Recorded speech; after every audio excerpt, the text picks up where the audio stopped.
Hey everybody, welcome back to Mildcore Gaming and our playthrough of a new game for us, the Banner Saga. I am Yummer, I am bad at video games. I make mistakes so you don't have to. If that's what you're into, please like, subscribe, follow, share, all those fun things. We put out new videos every day. And so, this is a game I've been excited to play. I've had it in my inventory for a while. I'm glad we finally gotten to play it because I've heard the art is amazing, the music is amazing, and it's just great story. So, it was made by a couple of, or the lead two people were former BioWare game developers, but it was released in 2014 it was developed by Stoic Studios and published by Versus Evil, and designer was Alex Thomas, and programmer was John Watson. So, um, I'm excited about this. Um, so it's a turn-based tactical. It's kind of a you have decisions to make throughout the game, which kind of a kind of like Telltale games where it's very decision based, but it also has turn based tactics. So I'm very excited for this. Um, right now there's heraldry, and there are a lot. There are 11 pages, and apparently, this game was based. It was actually a Kickstarter game. So people got to Kickstarter backers got to make crest designs. And I was looking through them, and my lucky number is 13. So I was going to go with one that had puppers, but I saw the 13 and I was like, nope, that's it. So that's what I'm using for our Herald. Why? I can't get out of here. Okay. So we're going to go ahead and start a new game. Now, it's a very narrative game, so we'll see how it goes. I'm excited. I hope you are too. The music stopped. There was music. Okay, here we go. We're going to start a new game. The story in the Banner Saga changes based on the choices you make. You will occasionally switch between lead characters, witnessing the story unfold from different perspectives. The gods are dead. In their wake, man and giant survived through a tenuous alliance, driving black destroyers called Dredge deep into the northern wastes. Now is an era of growth and trade. Life goes on. Only one thing has stopped: the sun. And it is based on Norse mythology, I believe.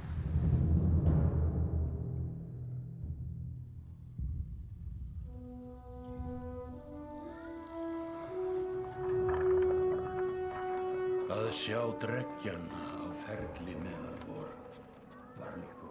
It has been several long months on the road.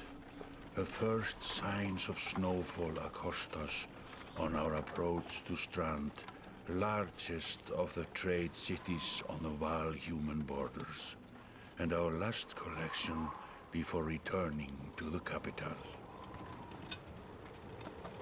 So, Several days ago, the sun simply came to a stop in the sky. Though during these long winter days, none of us can be certain how long it has been this way. Some of the men in the caravan have taken it as a dire omen. I am not quick to superstition, but I myself will be glad to be done with this year's rounds. I do love the artwork. Sorry, that's what I was trying to say. We have been warned by stranded travelers about brigands on the path through Ridgehorn, our road home. Our captain seems unconcerned.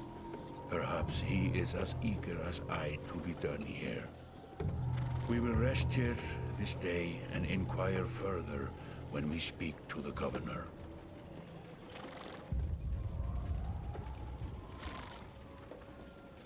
Oh, yeah. Okay. Varl and human. Varls are the giants, and then the humans. Komin í höfnina miklu.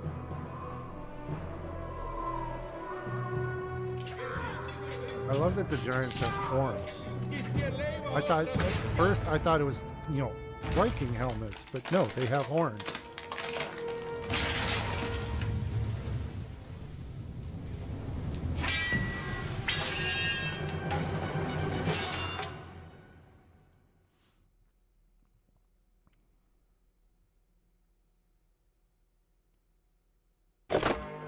Oh shit, we're just straight into it. Okay.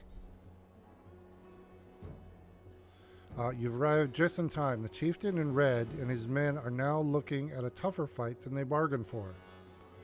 Drag around the screen to see your surroundings. Okay. Click the check mark to continue. These portraits show the order of initiative, taking turns from left to right. Your allies are blue and the enemy is red. It's your turn to act. Okay. Movement happens before action. This ring shows your shield bearer is active. The blue tiles around him show where he can move. Some characters fill more tiles than others. The horned allies are a race of giants called Varl who take up to 4 tiles each, while humans fill a single tile. This can have a huge impact on your strategy. Click the tile you want to move to, then click the check mark to confirm. Move your shield banger here to get him into the attack range. Okay, and then the check mark. Okay, this guy would be, I believe, pissing his pants right now. Because, like, he's by himself, and his 3 buddies are over here, and this dude, yeah, he's, I believe, pissing his pants. To target an enemy, click on the tile in which they stand. Ally tiles are blue, the enemies are red. Target this enemy now by clicking his tile. Ooh, we can zoom in too. You can choose to either attack the enemy's strength or break his armor. The numbers between each icon, 2 and 5, show the damage you will do to that stat. Okay. Strength counters both health and damage. A loss of 2 strength means you'll now do 2 less damage. Interesting. Okay. If strength falls to 0, the character falls in battle. Oh. Interesting. Armor blocks strength damage, but can be reduced by a break attack. By breaking armor, you open them up to take more damage in the future. Okay, hold on. So armor blocks strength. So does that mean if I hit with 5, only 1 would go through? This enemy only has 5 strength remaining. A strength attack will kill him. Okay, then what's the point of the armor? Click the fist now to attack his strength.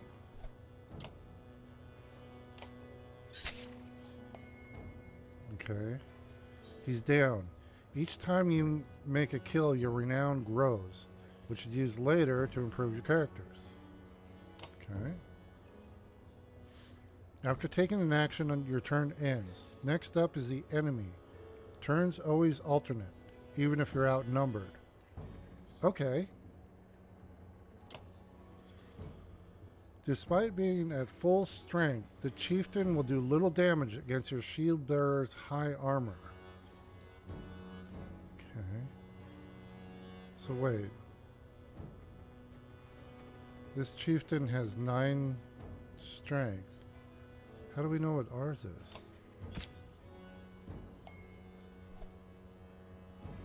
Now it's your Warhawk's turn. He appears to be out of range of these enemies, but all characters can use willpower to boost their actions. Willpower is a limited resource, so use it wisely. By clicking on gold tiles, a character can move further than usual, at the cost of 1 willpower per gold tile. Red pulsing tiles beneath your enemy show how close you'll have to get to be in range. Move your Warhawk into range now. Oh, okay.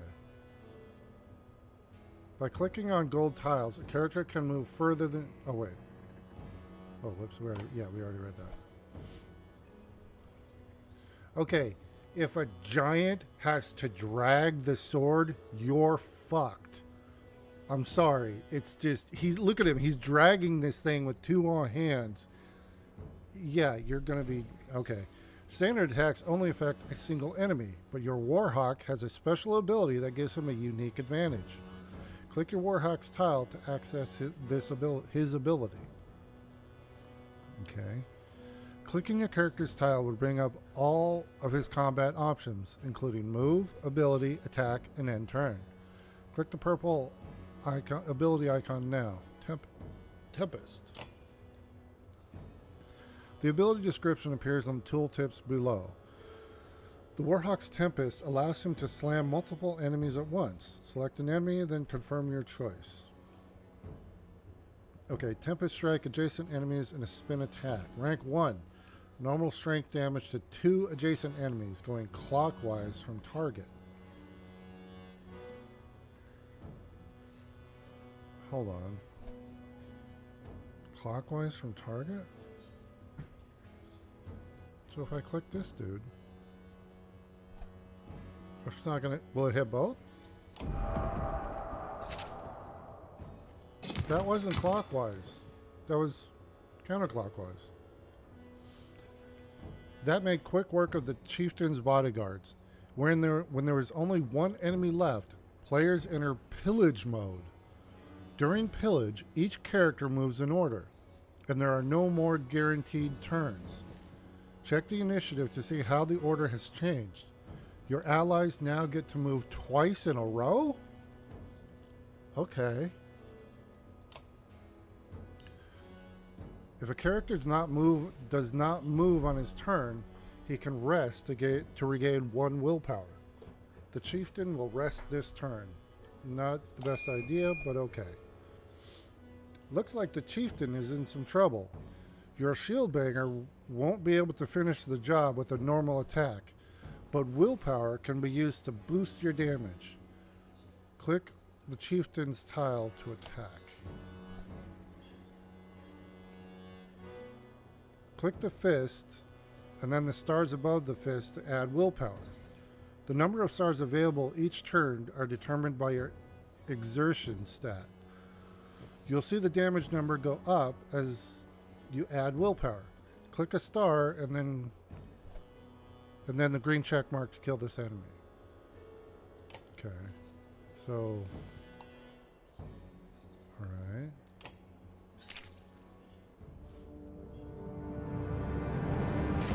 Okay. Victory. The foe's lying dead at your feet. Oh. Go fast. We gain 6 renown. Like a rabid wolf, that one. How did it come to this? We fool ourselves believing that peace will last. My grandfather built all this from a poor fishing village, you know. He watched the gods die, watched the chaos that followed, watched man and var slaughter each other, even before the dreads arose. All we've done is traded one struggle for another. Now that there are no more dreads to war against, we war against ourselves. This chieftain meant to kill me, and he's not the first. A dozen families in the city would gladly take my chair. This one had men waylaying merchants, both north and south of the city, strangling trade, quite well, I would add, though he denied it to his last. This sort of wolf doesn't stop biting because the head is cut off. It just grows a new head.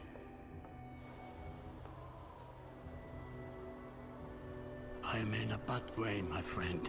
Help me finish this fight and I'll gladly send you on your way with double our king's tithe. Take any men you need. They're loyal, I promise you that. They will meet you down in the proving grounds. Okay. Chapter 1. Only the sun has stopped.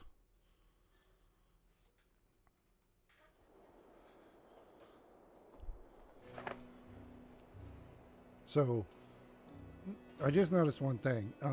Normally, when I play games, I try to, I go through and find points where it's like, oh, that's a cool scene. I'll use that for a thumbnail. Now, I usually have to wait, like, oh, that's cool. But, like, I'm looking at this and it's like, it's all cool. I could make a thumbnail out of this, all of this. So, that's not going to be an issue, apparently. Okay, so, what do we have? Okay. There's stuff up there, but we'll deal with that later. Okay, you're approached by a familiar man who walks in step with you as you're leaving the Great Hall. He cuts to the chase. Okay. It might be Eirik, but I'm going to say Eric. Eric, steward of Strand. I manage the governor's business. Oh, this is him talking. Ubin, isn't it? Okay, so this is Ubin. Okay, so it said our choices matter. So I'm assuming the dialogue options are one and done. So, no reason to be rude. I'll say it is. The governor tells me you'll be giving us a hand.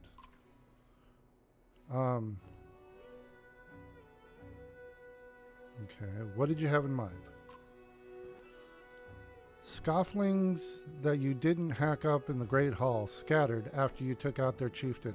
Oh, scofflings. That's like, it's a very derogatory term, I believe. Because I played Assassin's Creed Valhalla, and I think they were calling people that. The governor just wants to make sure they stay down. Was hoping you'd join me at the marketplace by the docks. If there's anyone left to worry about, I know who can tell us. Okay? Oh, this is just so beautiful. Oh. Okay, we have 100 supplies. We have great morale. We have 6 renown. We have 0 clansmen, 0 fighters, but we have 32 Varl. Oh, we have 32 Varl. We have 32 giants. Okay. All right. Oh, look at them walking in. I love it. It's beautiful. I really like the art. Okay. Visit the merchant. I apologize. There's a garbage truck outside right now, if you can hear that. Sorry. Okay. Eric says, let me handle this. You meander through rows of open-faced houses and eroded stalls. Colored canvases flap on a briny current. One man in particular blanches as you approach. Hod, I'm not in the mood today. For what? Talking to an idiot. Ooh. The Scoffling's chieftain bled out about an hour ago, Hod. So when you tell me what rat anus the rest of them crawled back into, nobody's going to try to kill you this time. They don't talk to me. Let's see here. I mean, we're patient. We're cool. Whoa, sorry, fly. Eric, need some help here? Hod, I've had a change of heart. I hope you do give us a hard time. Hod sweats visibly, which is probably impressive considering it's freezing out and it's snowing. Fumbling with some dirty trinkets on his table. Wait, just buy one of these. If everybody thinks I'm getting worked over every week, how am I supposed to know much? Just a little food money, yeah? Sure, we'll pay him. You toss a sliver of silver on the table. Both men look at you with surprise. Hod gestures meekly to a variety of junk from his stall. Take whatever you like. Only thing I'd like is the name of a place. Nobleman, up by East Wall. But that was months ago, last I know. Hod skulks away with the wave of Eric's hand, gathering things from his hovel, disappearing for a while until this blows over, you figure. Your bodyguard steps forward. Are we done here? This is Gunnulf. Gunnulf? Were you wearing green back at the Great Hall? No, I just bought them while you were walking around. Why? Oh, we're not going to be I'm going to try and be a decent guy. They look good. I'm glad you care. Gunnulf goes off to look at more stalls. Eric, that man of yours seemed unreliable at best. A blind dog wouldn't trust Hod, but he used to be scoffling. Maybe it's not a derogatory term. I don't know. Oops. If they're licking their wounds, they've probably gone to old haunts, not new ones. Nobleman is a mead hall? Best I can tell, the name's ironic. Listen, I know a guy who would love to put a few of these skulls in the ground. I'm going to find him. I'll meet you there.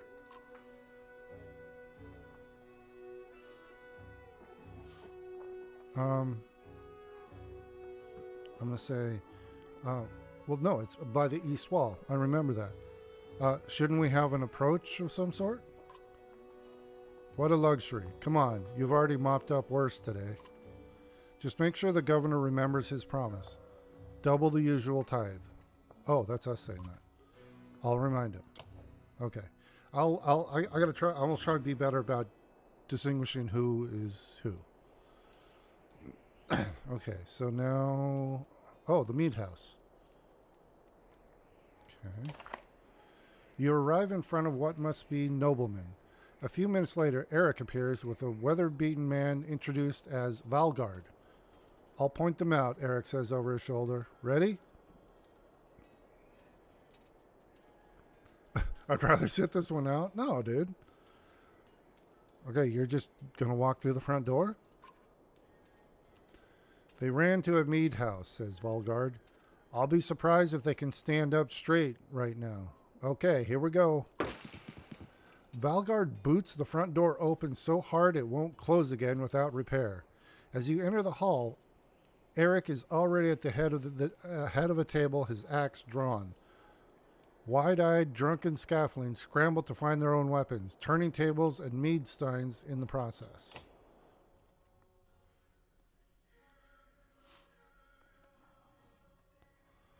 Okay. Let's see here.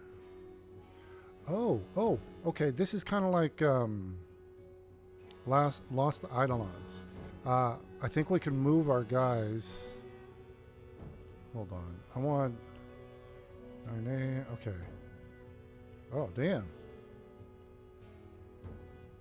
15, 12. Okay. I need these guys. No, these guys up front. We'll go like this. Okay.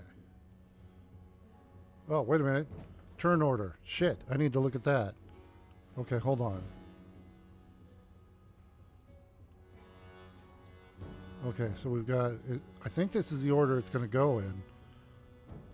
So that's this guy. That's... So... Valgard. Okay, so... You know what? Actually, here. Let's do this. It's kind of... Yeah, let's do that. Alright, ready. Okay.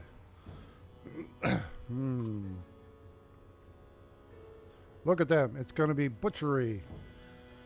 Okay, Valgard. What do we got here? We have... Sorry, I've got freaking fly. This fly is... I've got an immortal fly that won't die. Okay, shield wall. +1 armor to adjacent allies and self. Blocks damage to strength and armor for 1 round. Okay, let's do that.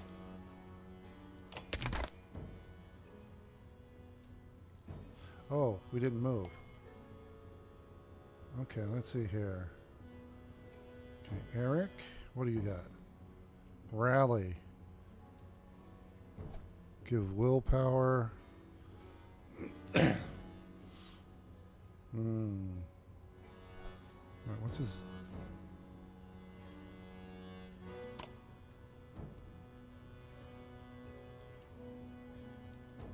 Stand by. Fuck. Sorry. Okay, I don't want him going out. Hold on. Yeah, I'm gonna have him hang back.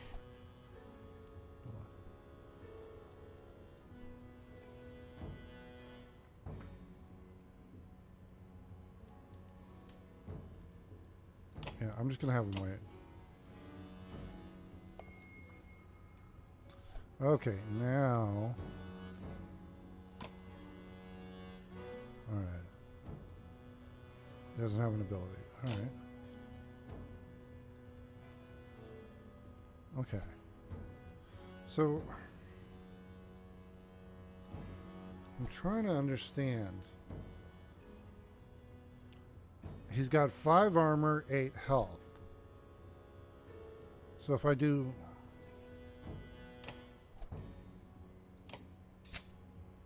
What's the point in the armor then? I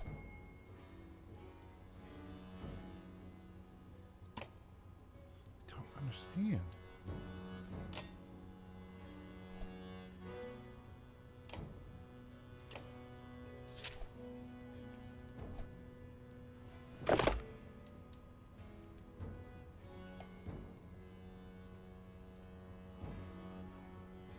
Wait a minute.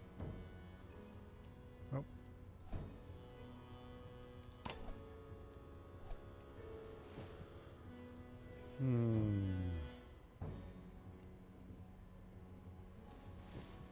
Sorry, this fly driving me insane. Okay.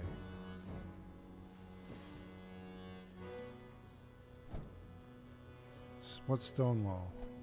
Oh, no, this is good. This is good. Okay. So we're going to move here and we'll do Stonewall.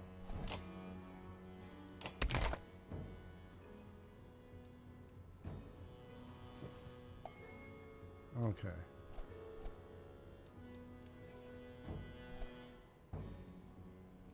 What is his ability? Rally. Okay. I'm gonna move him just behind here.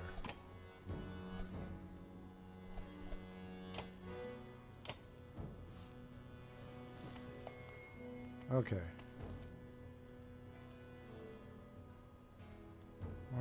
He doesn't have an ability, or he can't? Okay.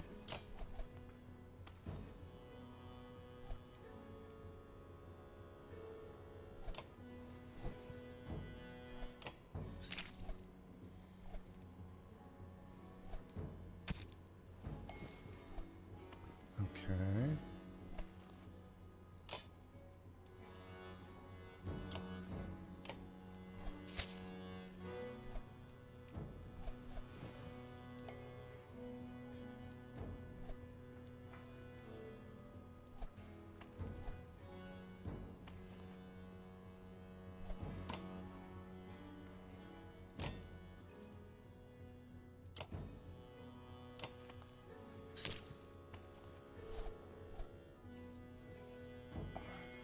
Sorry, this is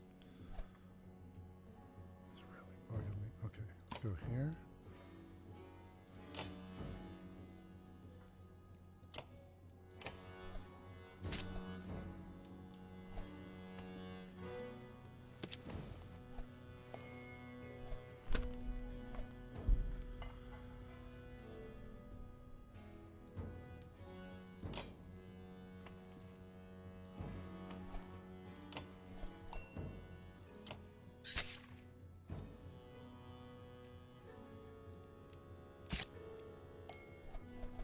Okay, if I move him over...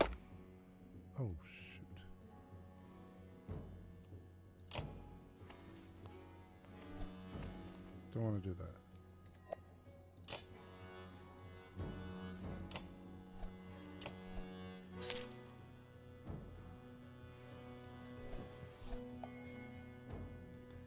Okay, so this guy should be able to finish off.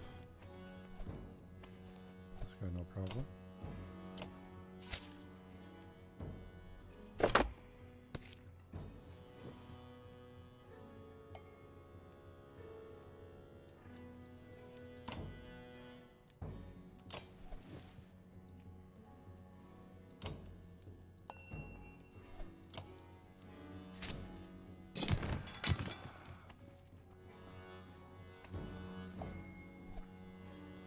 Okay. I'm sorry, this fly is going to be the death of me. I'm okay. Oh no. Um.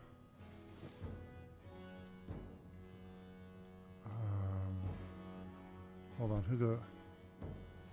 Yeah, I'm just gonna go over here.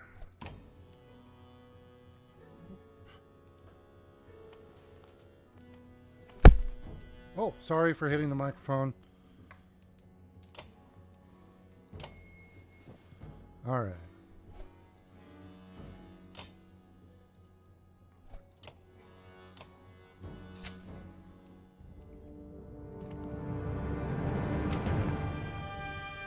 The flows line at your feet would regret ever crossing it. Oh, God, it's too fast. But it looks like we leveled up. Eric says, "There they are. Gods be damned. I've got to go wash off this blood." Eric is looking out the hall's windows onto the bay. A fleet of longships approach with sails of bold reds and blues. Ubin says, "One batter I know well, Wagner. Next for Varl kingship. Last we spoke. The other flag looks important." Eric says, "Yeah, important guess. See what I deal with all day long?"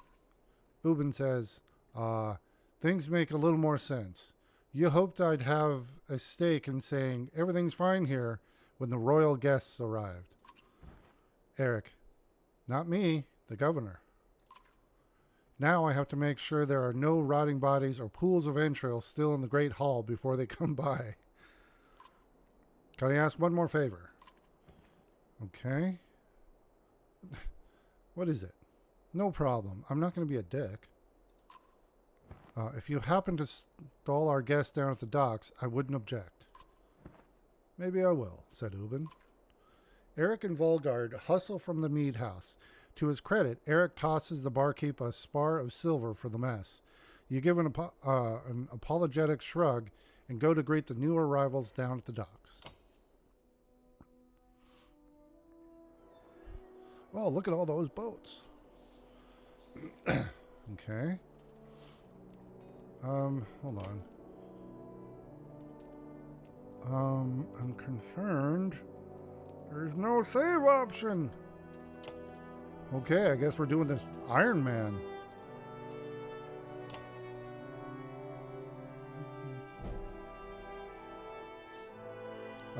Ubin says, "Wagner?" A familiar Varl steps onto the docks.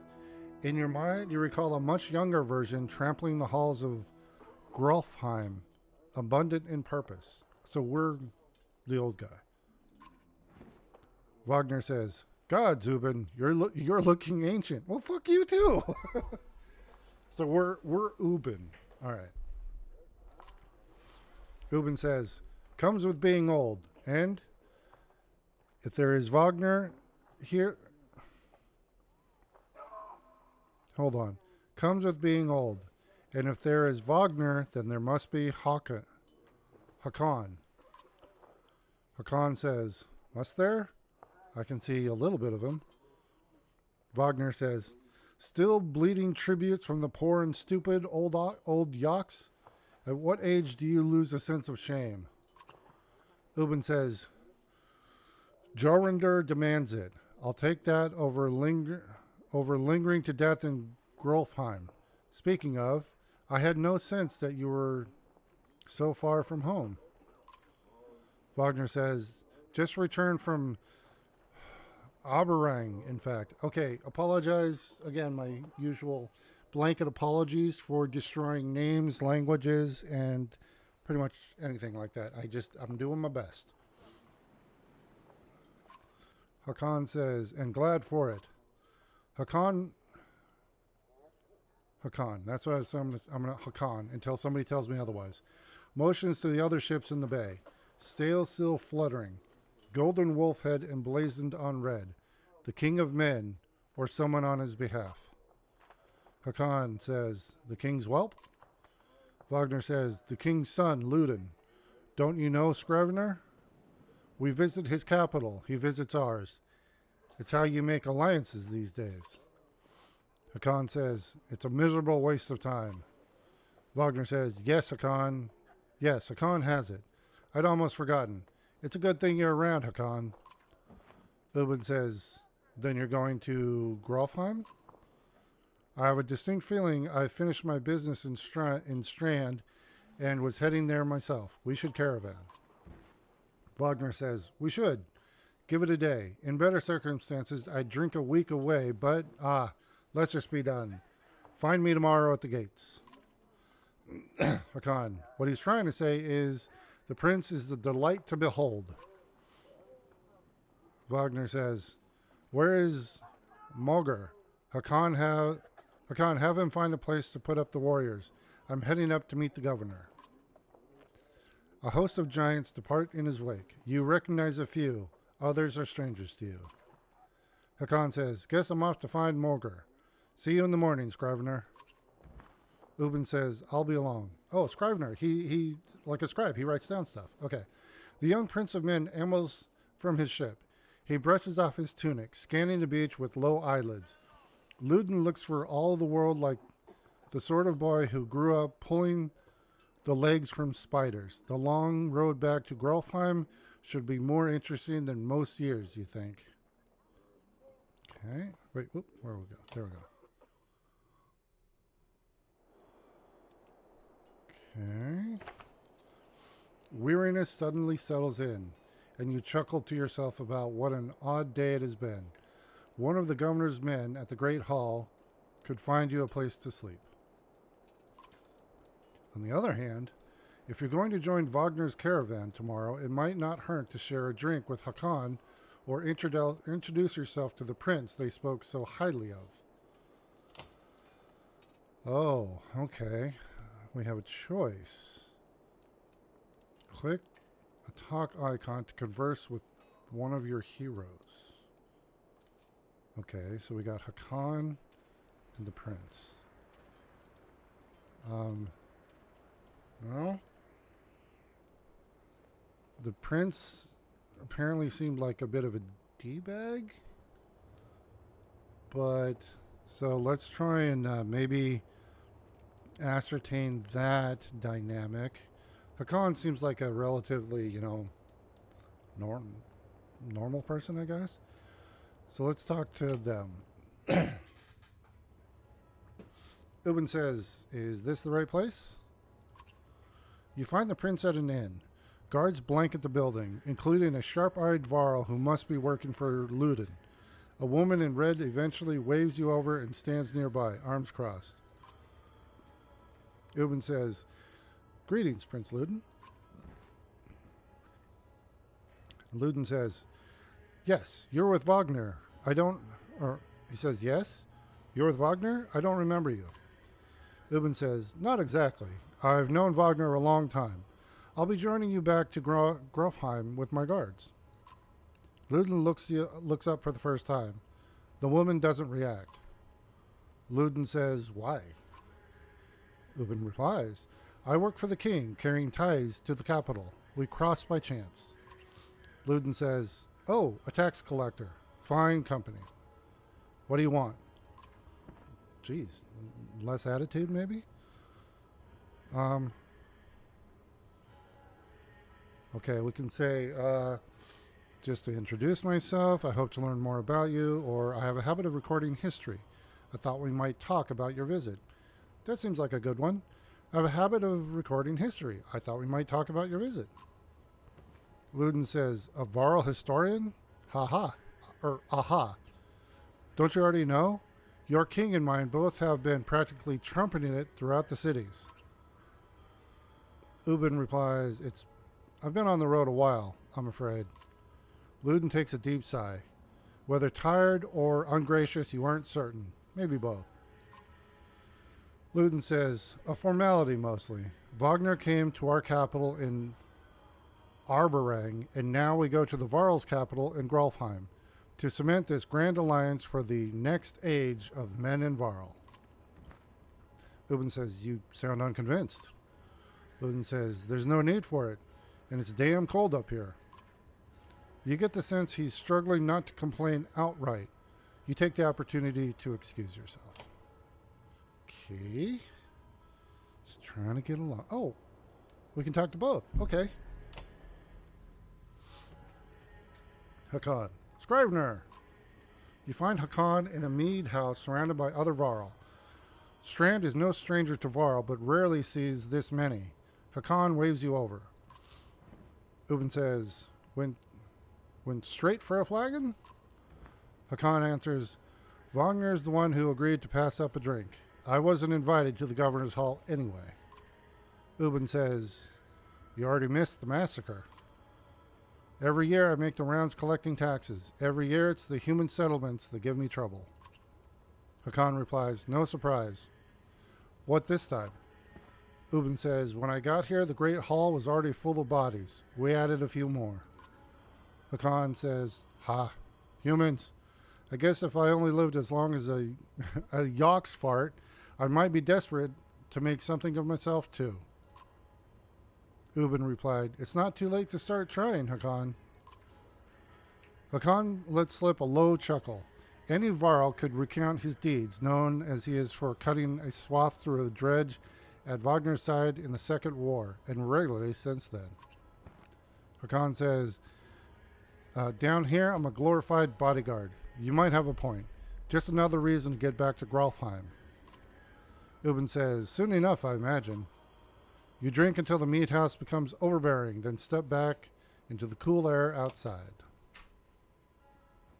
Okay, and we'll be right back. I'm going to take a quick little break.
Okay, we are back.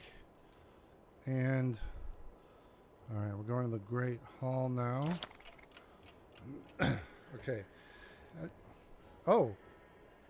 It's the next day. At dawn, you're awoken by a delivery of goods. At least you think it's dawn. Damn hard to tell with the sun that never moves. As the governor's crest adorns the supply leathers, I am sorry. My reading and my grammar is not on point right now. Okay, all there, just as promised, to your mild surprise. You wonder if Eric had anything to do with that. Oh, the double tithe. Ooh, 20 renown. So we're up to 34 renown. Not sure exactly how that works yet, but you guards take the treasure wagon down to the gates. Wagner is already here. A while later, Luden and his men appear, groggy and disheveled. Mauger steps forward. Wagner's quartermaster, if you recall correctly, in charge of his unwieldy entourage of warriors. You know him only in passing. He asks if you're ready to depart. Well, the only one option. We're ready. You follow Morgar and join the others. Usually the smaller doors set into the gates would be enough to enter or leave the city, but the town guards have been told to push them open entirely. They mutter things under their breath that are best not heard. Perhaps the governor expected you to draw a crowd, but there's nothing of the sort, just frustrated, tired people. It summarizes Strand well as a whole, you think. Okay.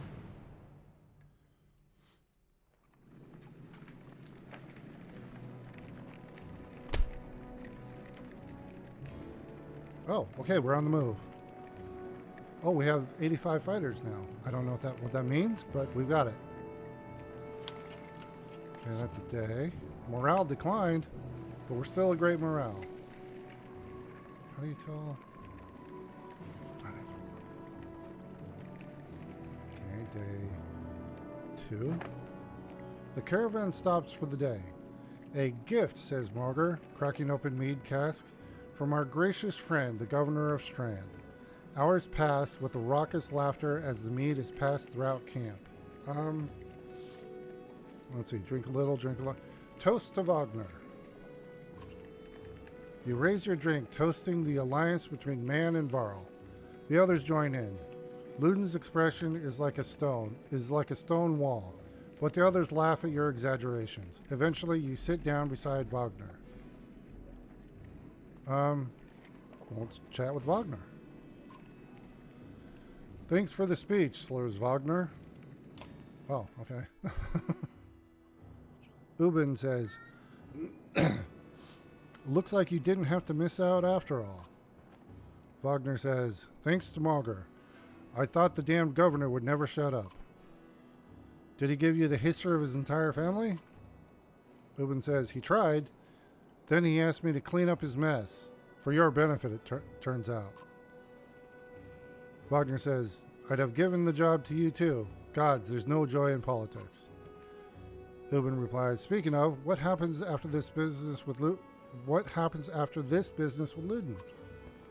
Wagner says, hopefully the boy goes back to Arenbang on his own, and I can take out some frustration on Dredge or something. Ubin says, starting to sound like Hakon. You don't like the life of a diplomat? Wagner says, haha, don't you miss the fight, Ubin? You down your mead instead of replying. Wagner slouches and shakes his head. There's no great joy in killing Dredge, but pretty sure this nonsense is some scheme between the two kings to force some kind of lineage. Used to be, warriors would follow you for what you'd done. Ubin replies, isn't that why they follow you now? Wagner says, is it? Or is it because I'm the next in line? These lines are getting muddy, old Varl. Ubin replied, they've always been muddy, Wagner. Wagner stares at the campfire, lost in thought.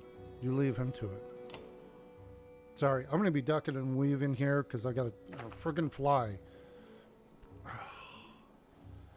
You rise groggily. The campsite is a casualty of merriment. Morgar is already kicking warriors awake when you spot Luden stalking your direction. He sidesteps sleeping bodies. Better wake up, you nudge Wagner. You're needed.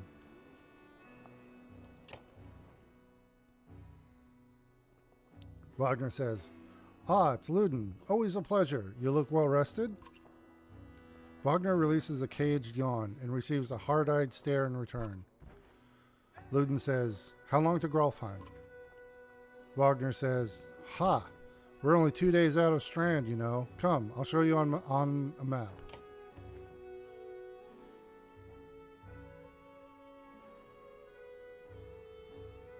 Oh, we have a map. This is the map of the world. You can explore it by dragging the mouse to pan and using the mouse wheel to zoom. The location of your caravan is indicated here by Ubin's icon. Okay. The world map is covered with many locations and holds much lore. You can explore the map at any time, clicking on locations for more information. Oh, wow. So, like, the Wandering Road. Oh, the Wandering Road. At the end of the First Great War, the Varl had more to contend with than mankind to the south. Above the Bradabrek peaks, the lands crawled with furious war-minded dredge. The first Varl king, Einar, led the entire Varl race across the snowy fields of the Wandering Road, sweeping away dredge as they went, before forming the first Varl kingdom at Einart Oft. Okay. Stonehorn construction. Oh, when you're finished researching the world map, click this button to return to travel or to camp. Okay, so let's see here. How big? Okay, so we got a bar. Okay, wow, this is a big. Oh, Arborang. So that's the human. The human leader. Then where is Grolfheim? Okay, so north and south. Let's see, Longloom Forest, Thistle. So hold on. Oh, so Haran, is that an H? I think it's an H. Haran. Yeah, Haran. The long snowfields, tall mountains, and sparse woods of Haran used to be the gathering place of dredge during the Second Great War. As Varl pushed them ever northward, they took the land and settled it themselves, preferring the cold expanses over the warm, busier lands of men to the south. Now the territory is almost entirely Varl. Okay, cool. We'll hold on, Grolfheim.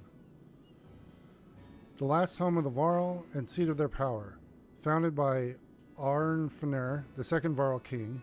Though the Varl have moved around a lot, most consider Grolfheim their capital. The deeds of Varl are honored here, and all warriors of worth are buried at the foot of the two spears, where they are said to become part of the Varl's march itself. Okay.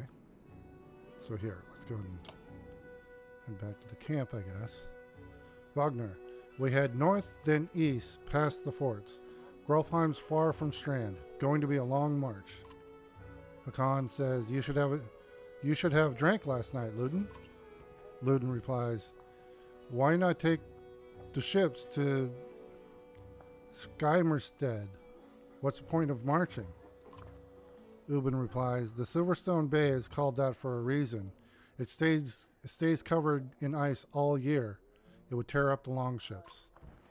Wagner says, Too bad, though. We could have shown you all the wonders of Skymerstead. Hakan says, A half-sunken city crawling with dredge, Prince.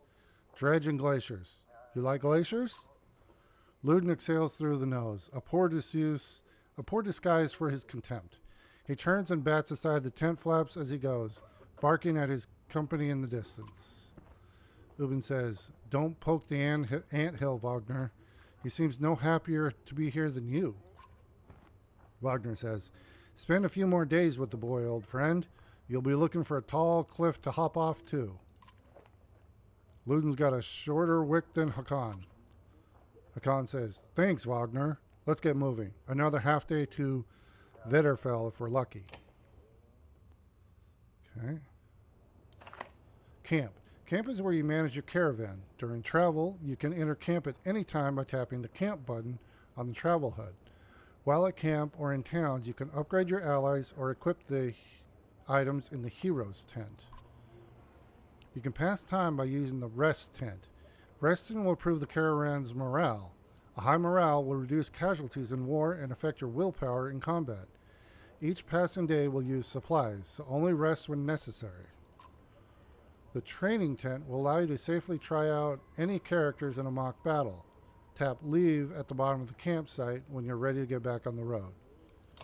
Okay. Hero's tent. Click on a unit to view stats, promote ranks, and learn abilities. So this is Mauger. Click on the ability button to learn about his abilities. Bring the pain! The character strikes an adjacent enemy for armor break damage before hunkering down and boosting his passive ability. Return the favor, to return even more break damage for one turn. By using Bring the Pain, he can create a forward charge that punishes enemies for ganging up against him. So apparently we can rank up our abilities. Okay, he's Shield Master. Normal break and +1 to return the favor. Okay. Alright. So we got... Hold on. Oh! Okay, Renown is gained from defeated enemies. You can spend to upgrade your character. Okay, that's what Renown is for. Alright. Lore is where you go to learn more about this character. Click on it for more information. Okay, abilities are unique powers that this class wields. Click on the icon for more information. Armor blocks damage. Your strength minus their armor equals the damage. Okay. But that wasn't... Oh, maybe that was just like tutorial. Strength is both damage and health. If strength drops to 0, the unit falls unconscious. Willpower is spent to move further, hit harder, and perform your ability, but does not replenish. Oh, okay. That's why I couldn't use ability, because I wasn't getting my willpower back. Okay. Exertion is the amount of willpower you can use on any given action. Break is the amount of direct damage you can naturally do to an enemy's armor. Okay. Kills needed to promote the next rank. Okay, so... Alright. So, nothing for him. Oh, we can promote Gunnulf. Okay, so... Promotion. The greatest warriors on the battlefield are those who live past their first battles to start a journey down the path to legend. Higher stats increase the item rank. Okay. Oh, it costs to promote them. Alright. This unit has points available to spend on improving stats. Okay, what is... Wait, what was that one? Okay, hold on. Let's do health. Yeah. Okay. His ability is Tempest. Okay. Oh, it's just... Okay. What was...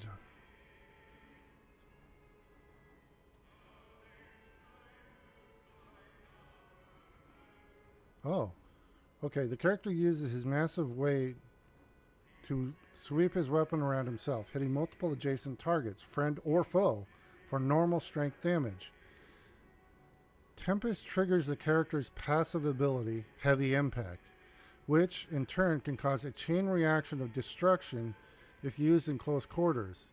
Keeping this character out of harm's way until late in the fight will maximize his effectiveness. Okay.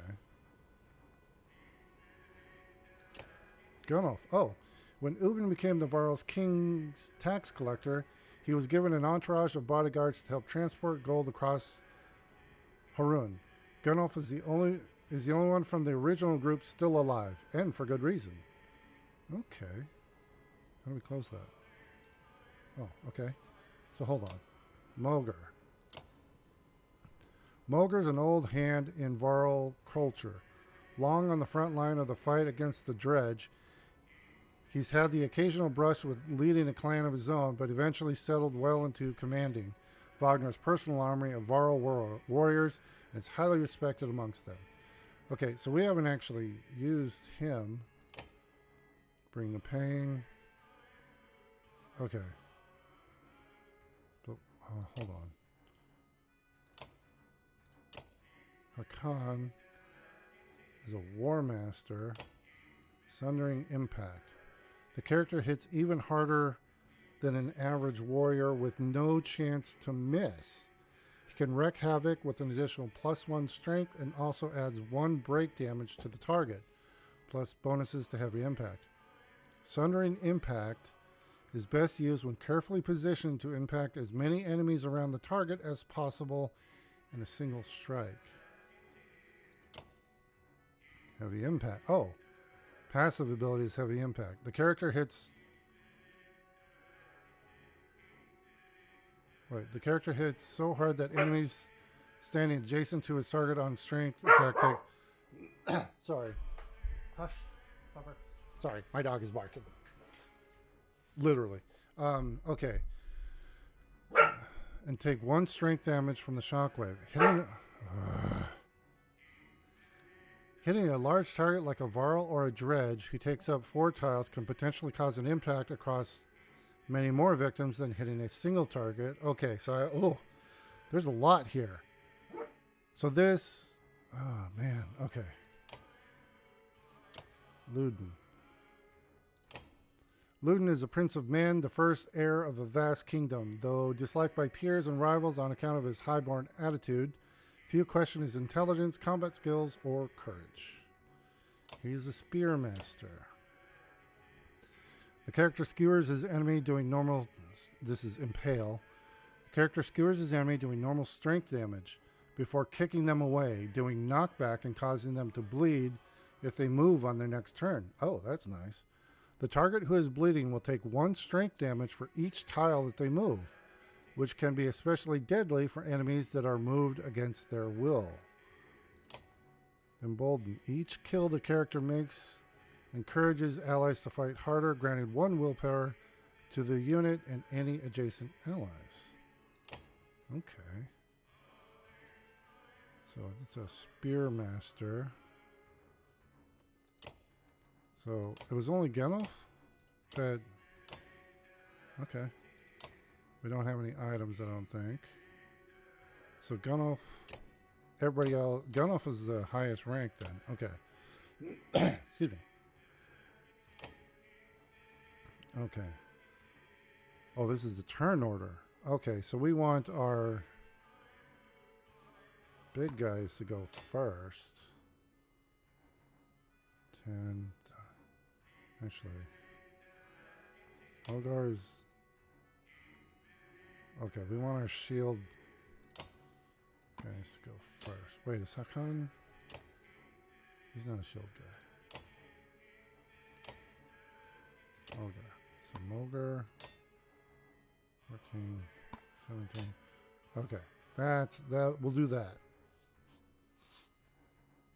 There's nothing else we can do. Let's see here. Training. And leave. Okay, well, our morale is great. Oh, there's the map. Wait, there's load. Okay, so we only... Oh, duh. Okay. All right, no setting. We're not going to... Oh, yay, there's our 13, our banner. Okay. Our morale... We have great morale, so I say let's go ahead and leave.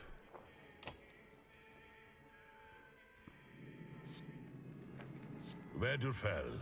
Even the name means bad weather, where frozen wind sweeps in from the bay. They tend livestock, but most are just men driven from Strand with nowhere else to go.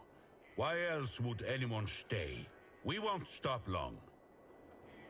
Oh, look at all these guys. Okay, this is cool. Wait, we have 366 Varl now. Oh, Peasant says, by Hardeberg, that's a lot of Varl for some missing cattle. Mogar says, what? Peasant, a couple days back, sent word to Strand about the cattle. Didn't expect an army. He looks pleased with himself, until it sinks in that you aren't here on his behalf. Wagner says, where have your cattle gone? Peasant replied, wouldn't know. My boy's seen men up the hills carrying them away. Didn't know how many men who can hoist a whole cow by himself. Wagner says, Scaflings out here maybe? Could they have Varl working for them? Wagner says, not from what the governor told me. I'm going to take a look around and get camp set up. The peasant spits, his eyes anxiously darting about as the caravan sets up tents. Malger says, we'll be here no more than a day. There's silver for any food that you've got. The peasant says, 400 for hundreds of Varl? Are you serious? Mulger says, whatever you're willing to sell. The peasant replies, you thinking of squatting?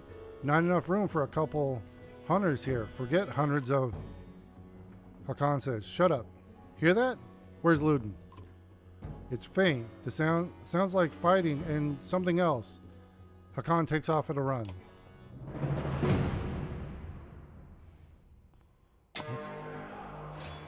Oh. What the... Clicking any tile will automatically make a path, but you can also set waypoints. Click once to make a waypoint. Now select the next waypoint. This is often useful when you need to avoid certain tiles. Okay. Spearmen can attack diagonally. Ooh! And up to 2 tiles away? Click the top right banner to compare your stats with the enemies. Wait, oh, this? Oh, that's handy as hell.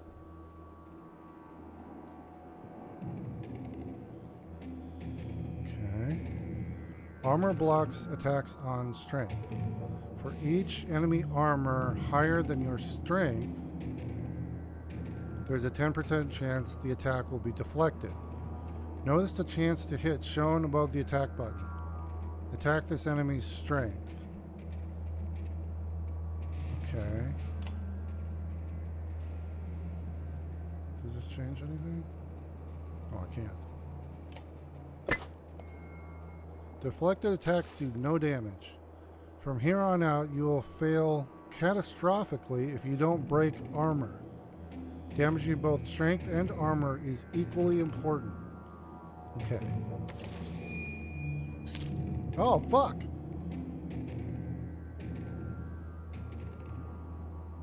Wait, was that Luden? Did he... Shit. Well, that can't be good.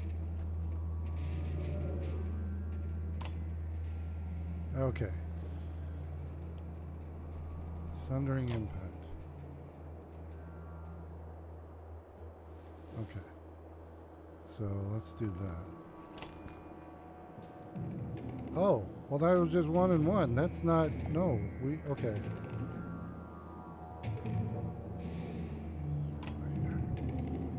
Okay. Oh. So this will do 3 damage to his health. Okay. Ah, fuck.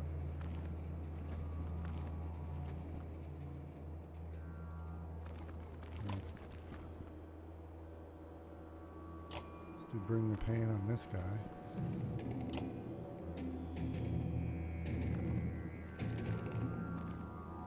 Oh, damn. Okay, haha. Nope. That, no. Let's do... Really?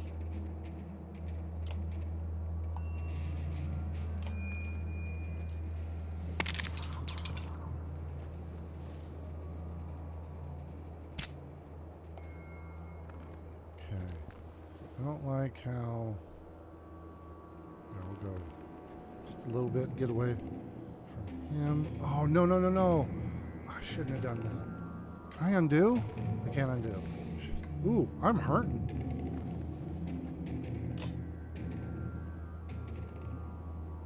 Wait, 90% chance.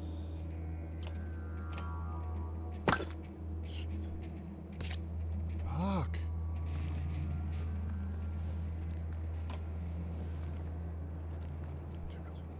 Okay, okay.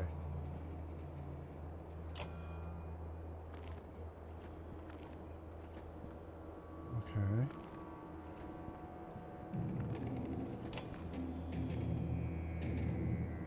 Oh no.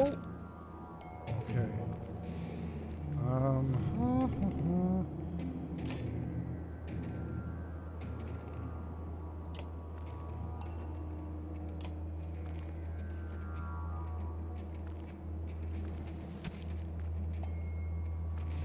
Okay.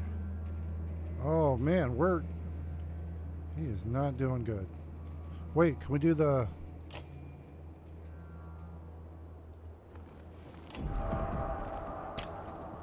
Fuck. Didn't mean to hit my own guy. Wait. I can take down the big guy with this.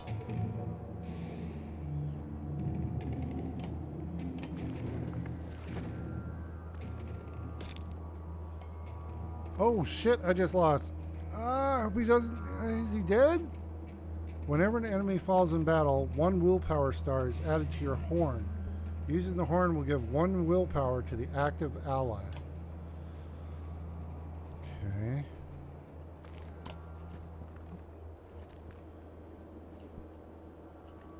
Alright.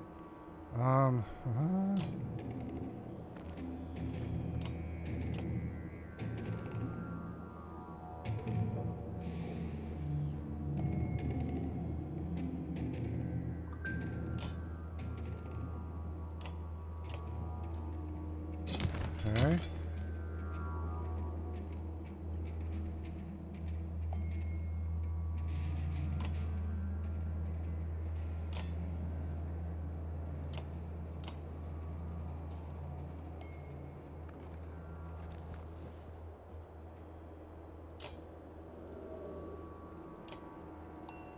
There we go.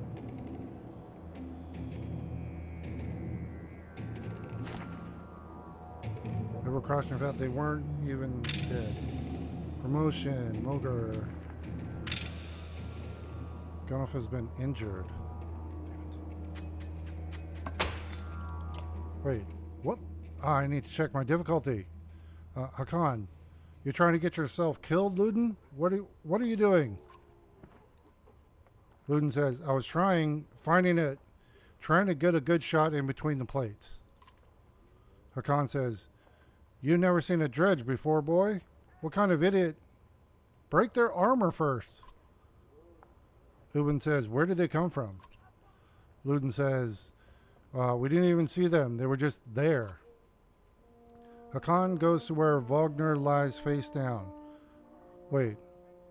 The future Varl King lies motionless, aside from a spreading pool of blood. Wait! He's dead? Wagner's dead? Chapter 2, cut with keen-edged sword. Wait, wow! When did he die?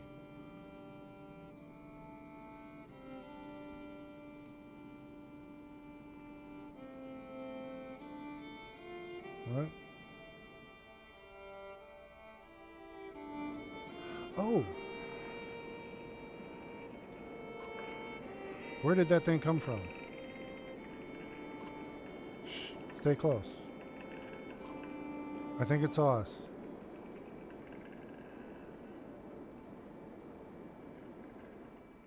Oh, okay, so this is the different viewpoints.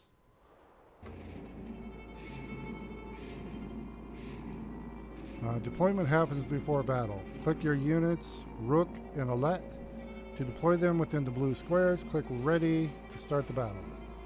Okay, we'll do that, and then that. Careful, don't get too close. Okay. Click a unit's portrait to see information about their abilities. Light step, move through allies. Mark prey. Does armor break damage? All allies within range attack the marked target. Oh. Okay. So we're gonna end the turn there. Okay. Let. Puncture. Bonus strength damage when stationary. Thread the needle. Hits all units between the archer and the target, doing bonus armor break damage. Oh wait, she's an archer.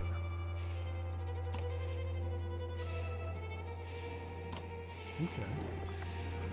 We'll just do... The orange squares indicate the range of the unit's attack. Archers like Rook and Alet have much longer range than melee units. Oof.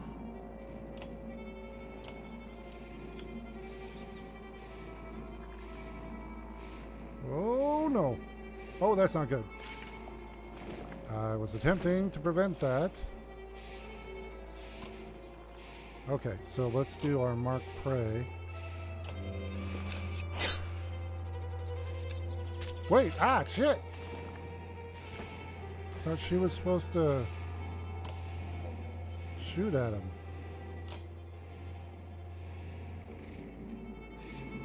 Okay. Let's get that, work on that armor.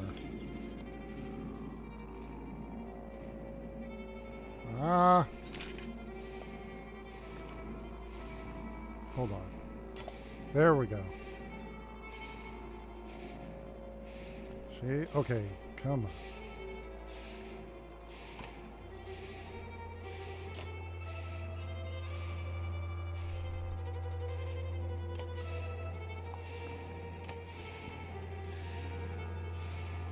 No!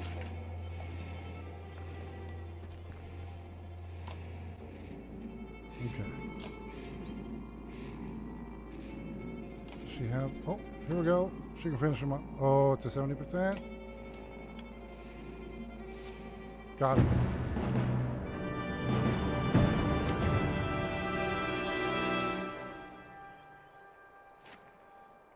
Oh, we got an achievement.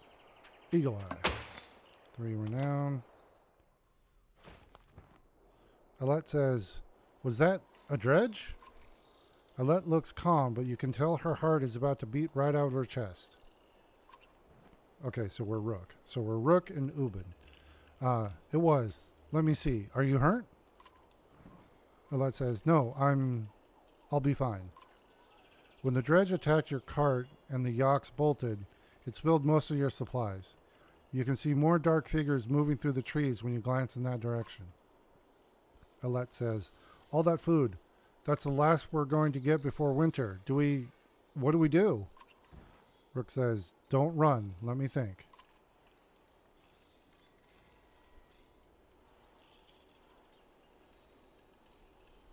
I'm going to say, if we hurry, we can gather them before more dredge appear. I can see them in the trees. Are you sure about this? Rook says, no, we have to try. Be quick. Hopefully. Alette calms the yaks while you frantically toss supplies back into the cart. More dredge emerge, but you manage to get the cart moving again before they can close in. The colossal figures slowly recede into the distance. Okay, we got 15 supplies. Supplies represent food and other goods used to keep everyone alive on the road. When supplies are gone, people will start to die of starvation. Wow. The more people are in the caravan, the faster supplies will diminish. You can see how many days of supplies you have left on the travel display at the top of the screen. Most towns will have supplies to sell as well as a few items.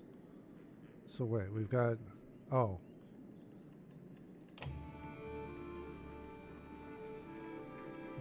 Oh, we're just a little wagon.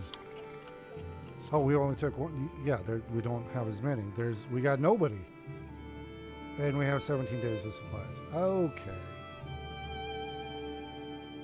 That's not how many supplies we have. That's how many days, depending on the size of the caravan. Got it.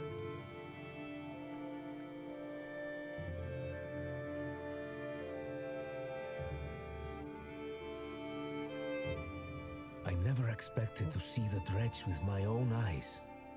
What happened in the north? Already we see more between the trees as we approach our home, and Alette grips my hand tight.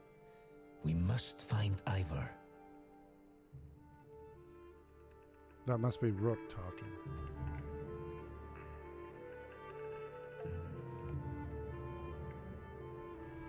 Oh. We have normal morale here.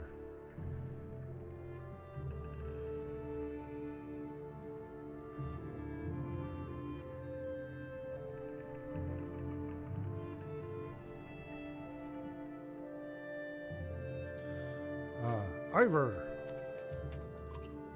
The enormous varl in question towers over the man in the training field. He squints as you approach. Ivor says, already back, Huntmaster? Thought you'd be tomorrow. Alette says, Dredge, everywhere. Ivor, Dredge, how did they get through Greyhorn? Rook says, they must have broken through the fort. The fighters nearby have stopped sparring. They gather around you. Ivor says, damn it, they'll be here soon if we're not ready. You hear screams from the outskirts. People are running towards the Great Hall. Ivor turns to one of the older boys in his group of fighters. And he says, Eigel, take Alette to the Great Hall. Tell the chieftain what's happening. The rest of you, gather up as many people as you can. Eigel says, come on, Alette. Alette says, no, wait, I want to help. Oh, go with it. I'm going to say, let them fight, Ivor. Ivor says, why not invite some goats to join us too? If you're asking for dead kids. Eigel says, I won't let anything happen to her. Rook says, you'll have to deal with it sooner or later, Ivor. What now? Ivor says, Eigel, keep your shield up. We just hold them off until everyone's inside. Then we figure out what to do next. More shouts draw your attention to some houses atop a nearby hill.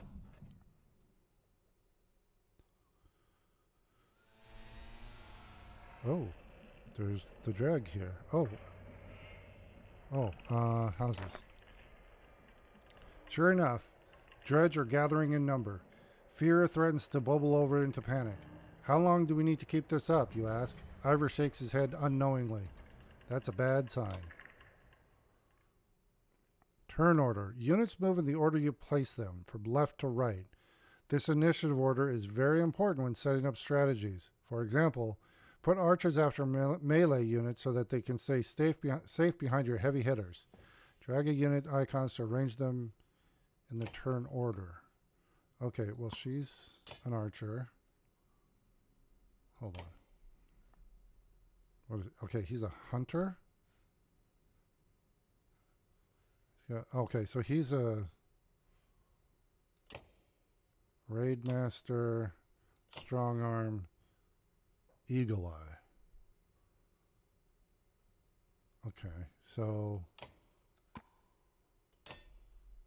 we'll go like that. Oh, we have an item. Alette's bracelet. Lovingly made by a hunter's wife to keep her daughter safe from harm. 1 arm, 1 strength, 1 will. Oh, Alette's Rook's daughter. Okay, well, let's give it to her. There we go. What is this? Oh, didn't need that. Okay, ready for battle, I guess.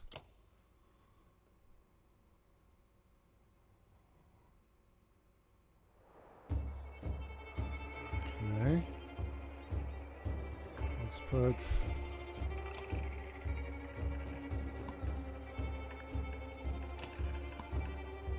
and keep them in the back.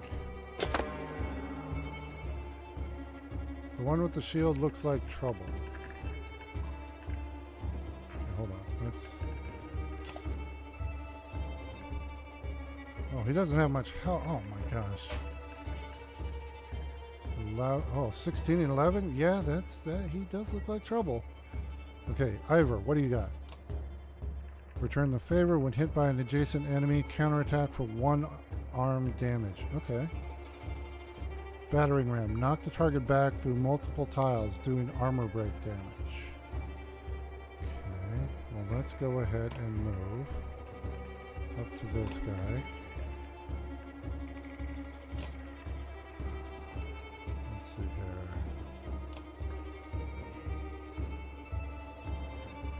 Oh, he's only got 1 willpower, so. Okay, good guy's coming in.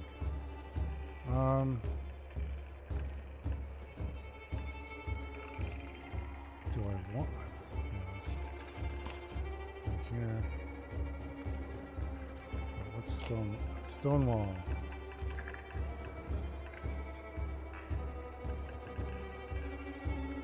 No.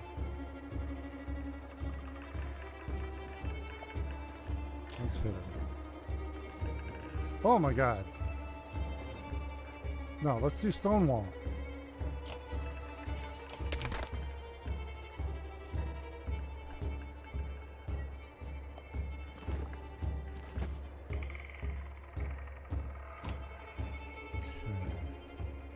Oh. Wait, why can't I? Oh, I have to be adjacent to him. Oh, shit.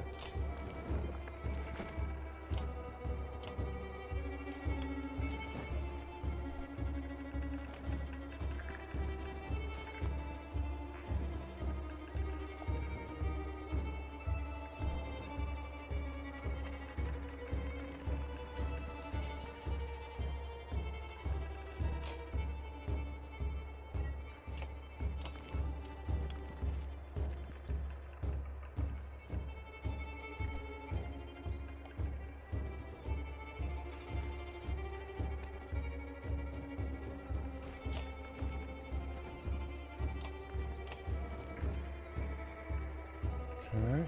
Oh no, that's not what I want. That's exactly what I did not want to happen.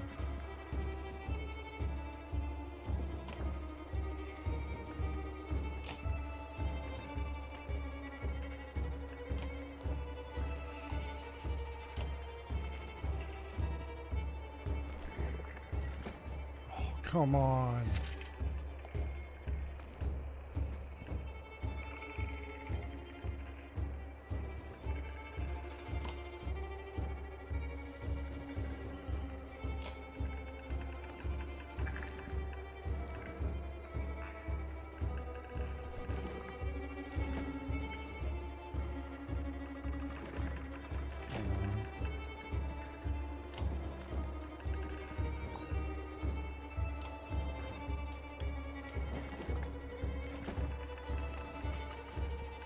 I need to get her out of there.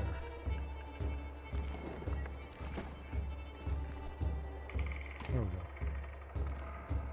Oh. I should. Oh, okay, hold on.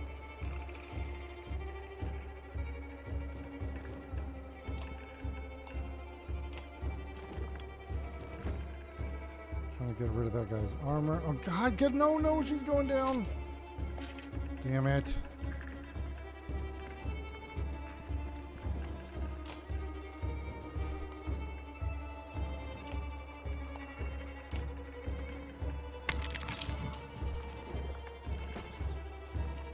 I should have lowered my difficulty. Okay.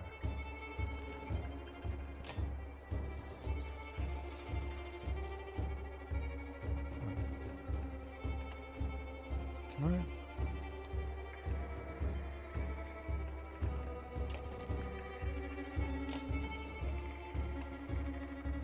Oh. Oh, okay, hold on. Ah!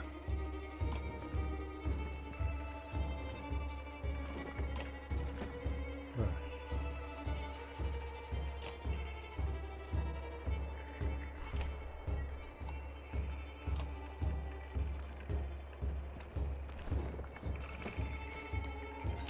Wait, can I change my difficulty right now?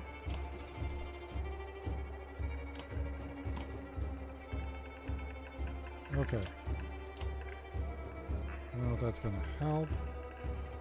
You know what?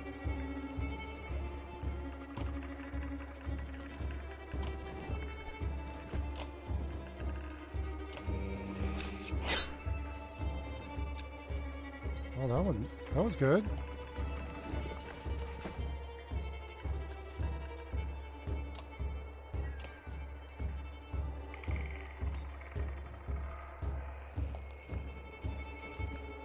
Okay. There.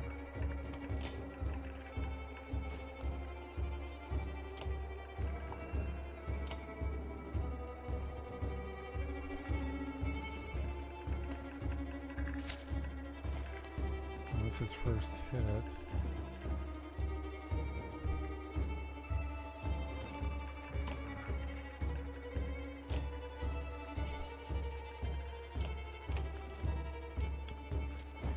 Nice. Pillage mode. Shit. Did that hurt?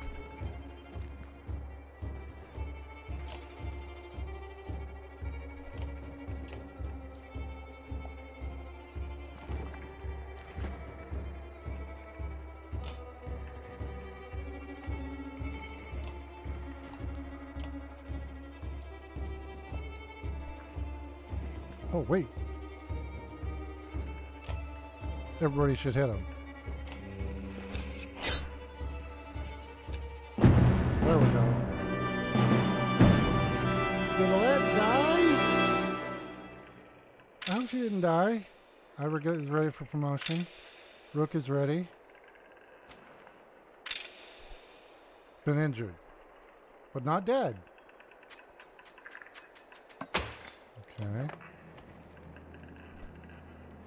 Difficulty. Combat can be unforgiving. Don't hesitate to change the difficulty of battle if it leaves you frustrated or you find yourself needing a tougher challenge. Okay, we already did that. We have lowered the difficulty because I wasn't ready for that. A black horde is forming at the tree line. Enough of this, says Ivor, glancing over his shoulder. We're going back. Then adds, Rook, I'm doing one more check of these houses around here. See if you can find anyone. Okay, we'll keep watch. As you turn to head back, a colossus appears around the side of a house. It silently looms over Alette. Its face is an expressionless stony mask, more terrifying than any roar it may have produced. Time seems to slow as it pulls back its enormous mace.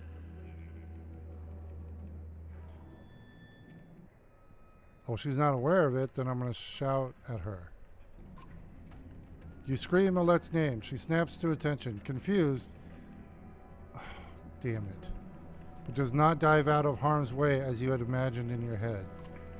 Suddenly, Eigel is between the dredge and Alette, his shield above him.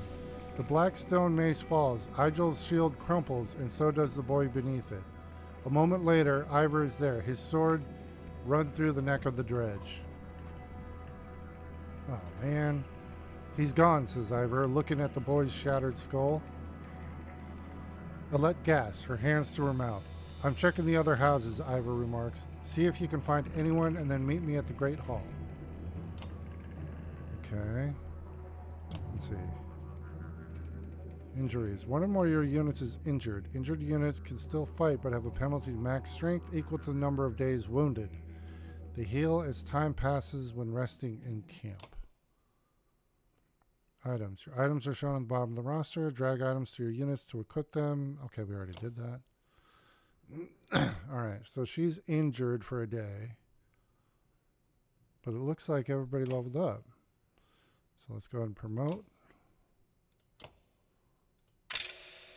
Okay, and let's get his, strength. Everybody get strength.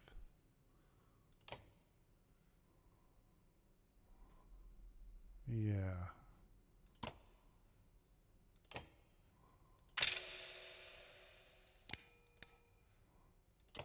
Yeah, we're going to max out strength. No, she didn't. She only got one kill. Okay. Okay, she has 7. Dang it. Keep hitting the wrong button. So she's injured for a day.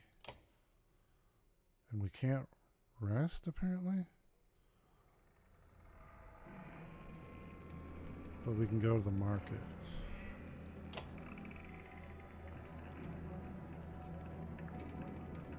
Let's see here.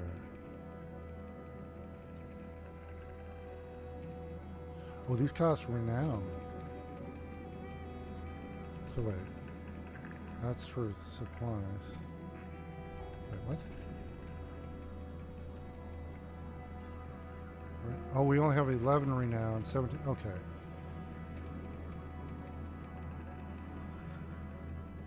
Let's see, there's Screw. A ceremonial down, calming card in place on a body, giving enemies second thoughts about getting to. Oh! Yeah, we'll take that. Wait, how much? Oh, we're down to 7 renown.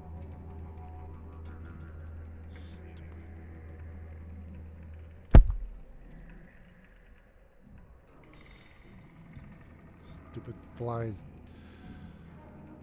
Okay, wait. Level 3. I don't think. Hold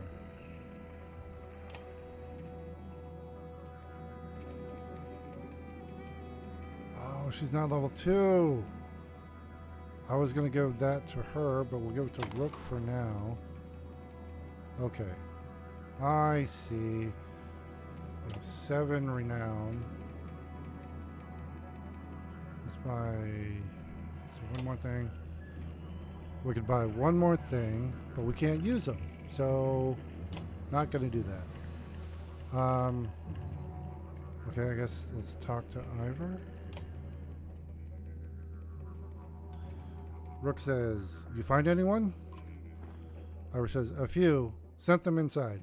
Gods, this is bad. Excuse me. Rook says, about Gil. Ivor says, it was my fault. He was a good fighter for his age. No family. I thought I've forgotten what it's like facing Dredge. I'm out of practice, Rook. Rook replied, look, as long as I've known you, you've always wormed your way out of talking about Dredge. This would be the time to start talking. Ivor says, I can tell you they rarely stop for rest. The sooner we leave, the better. They'll follow us until we're tripping over tired women and children. Then they'll attack. Even after we're wiped out, they'll keep coming, trampling corpses in their wake. There's no end to them. Rook says, how did anyone survive the Great Wars? Ivor says, ask the Menders. I wasn't there. Rook says, but I know you fought your fair share. Ivor says, yeah, I've killed enough slag for one lifetime. Rook says, that's why you're going to save us now. Ivor, don't lay that on me. Come on, let's get inside. Okay.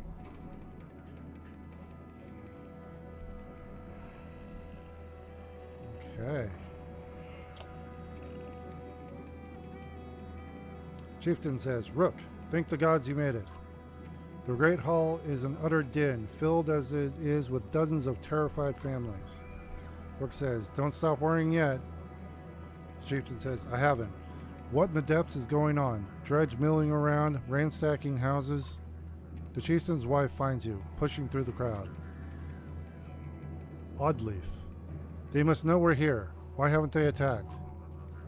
Ivor says, I don't know. I wouldn't expect it to last. Chieftain says, I've made some decisions, but tell me straight. What would both of you do in my place? Ivor says, I'd have left by now. They're already outside the doors. Chieftain says, not so easily done. Rook? I'm gonna trust Ivor on this, man. He's actually dealt with them. The chieftain sighs a deep and heavy breath, slumping. He looks years older. Chieftain says, I imagined us fighting back and saving the town, but nonsense. Ivor's right, of course. We can't just wait to be slaughtered. Rook says, where do we go? If Dredge are coming down from the north, Chieftain says, Frostfeller, to the west. It's close and it has walls. I intend to be free of Skulger in one push. Nobody left behind. Ivor says, I wouldn't. If they follow us, we're done. Oddleaf says, what do you suggest? Ivor says, let me create a distraction, then go. I'll catch up on the road to Frostfeller. Let's see here. Oh shit, we could light the place on fire as we leave. Yeah, that seems like a distraction. What if we set the town on fire as we left? Chieftain says, that is one thing I will not do. We will return here one day, whether I live to see it or not. Okay. Then I'm going to say, allow Ivor and I to create a distraction. The chieftain thinks for a long moment. I didn't ask for advice just to ignore it. Promise you're not throwing away your lives on this. Rook says, that wasn't part of my plan. Ivor? Ivor says, nope. Oddleaf says, then I'm coming with you. That catches you by surprise. The chieftain rubs his chin, but doesn't argue. From the training she's given Alette, you've no doubt she can handle a bow. Chieftain says, fine, I'll get the townspeople ready. Make your move, Ivor. We'll leave when you're clear. Okay. All right, wait, can we get to the... Oh, okay. Alette finds you before you have a chance to find her. I know what you're doing. You have to let me come with you. Don't leave me. Please. I'll be good. Oh, she's injured, though. Okay. Okay, Alette. Just promise to listen. I'll keep her in the back. I promise, she says. Ivra soon finds you both.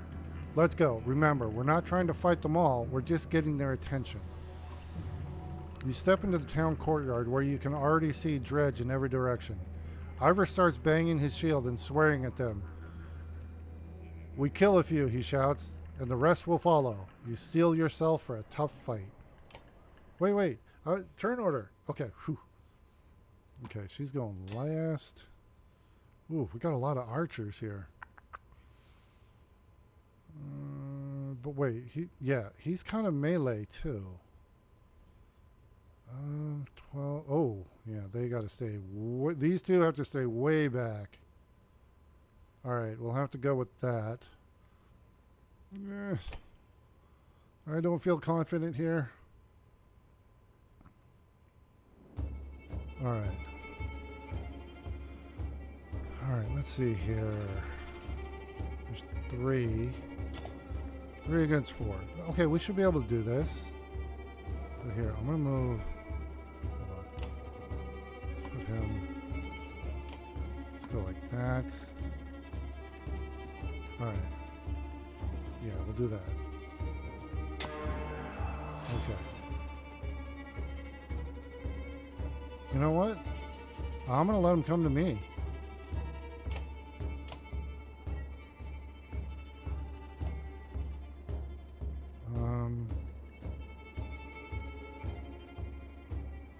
Right.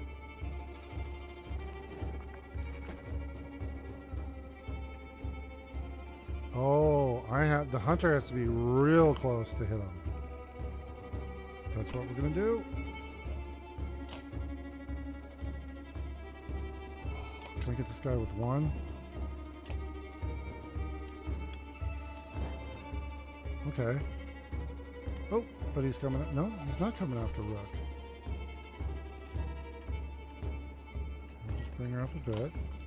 Oh, shit. I didn't even look at... What is that? Rain of arrows. Hold on. Target a tile and stun an enemy who steps in it with a rain of arrows. Oh, it's like it's a trap. Okay.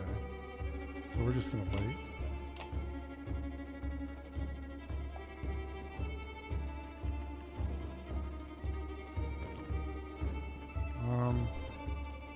Yeah, we're actually going to move over here.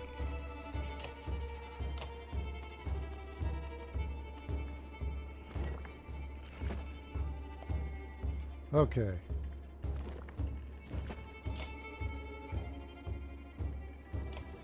You're done, Ski.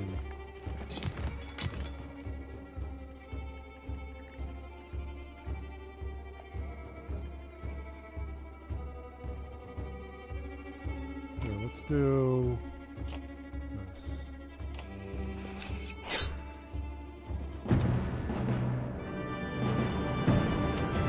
Okay, that's much better. Ivor's ready for a promotion. Oh, now his force supply is gone too. Morale improved. Okay. You have no problem getting the dredge to follow. Things begin to look dicey, but you're eventually able to lose them in the thick woods, where they have difficulty keeping up. You climb to an overlook and wait for the caravan to appear. An hour later, Oddleaf is the first to spot them. There, she points to the road. As you rejoin them, you can tell there was trouble. Some people wounded, others missing. A group has gathered at the rear of the caravan. Oddleaf walks beside a covered figure in the open wagon. Old fool, she says through clenched teeth. I should have stayed with him. The chieftain's death hits you like a blow to the gut. Oh no! You continue on to Frostfeller in silence, Alette's hand firmly in your own. Okay. Pausing to catch your breath, you glance backward to see the caravan stretch out past the point of safety. They're spaced out so far you're unable to see those bringing up the rear. We've got to pull them together, says Ivor. It'd be dangerous to stop until at least the Godstone. The path should be just ahead.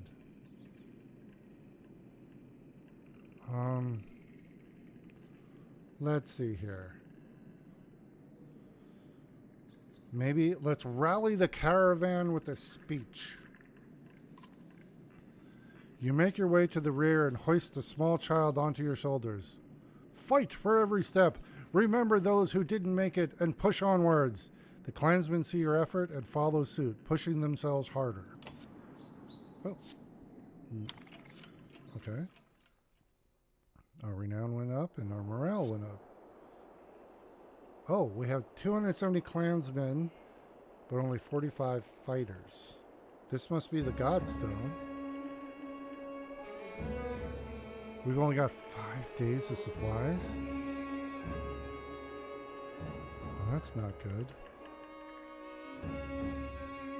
Ivor says, far enough for today, I think. After a day of misery, men and women dropped their meager possessions beneath the Godstone of... Okay. Harid-Valder. Rook says, what are we doing? We just left our homes because suddenly there were dredge. Ivor says, Chieftain did what I suggested and look what he got for it. Rook says, look at those people. Somebody has to hold them together. Ivor says, that's you, Rook. I'm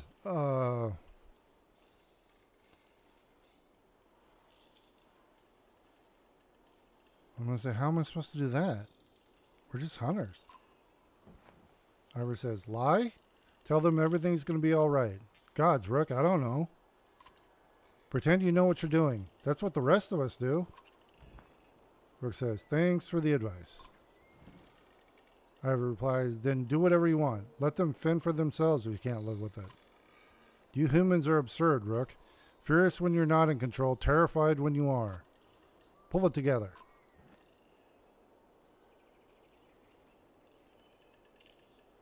I'm going to say, you're right. He replies, think of how I feel. I'm stuck nursing a bunch of weaklings. Rook replies, you do care. I can tell. Ivor, Fah, men are a plague on the world, worse than any dredge, as far as I can tell. Rook replies, chats like this are why we get along so well, Ivor. Okay. You sleep poorly, the sun forever stuck to an eternal bright sky. Before the others rise, you find yourself staring over long, low hills covered in pine. The Godstone looms overhead, the massive eyes of Hardrill looking the same direction as you.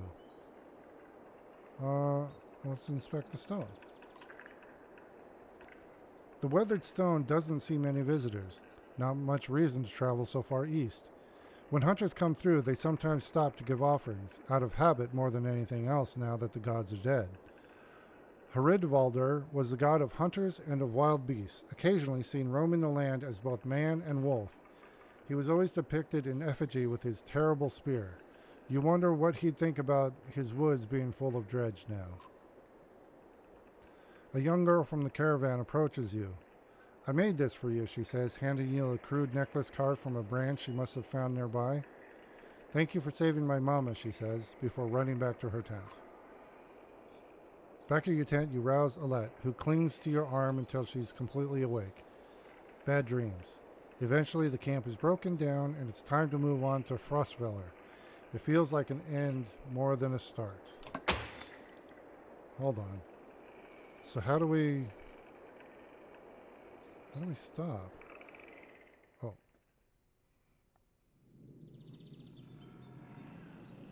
We have 4 days of... Let's check the map. So we're going to Frostveller. Okay.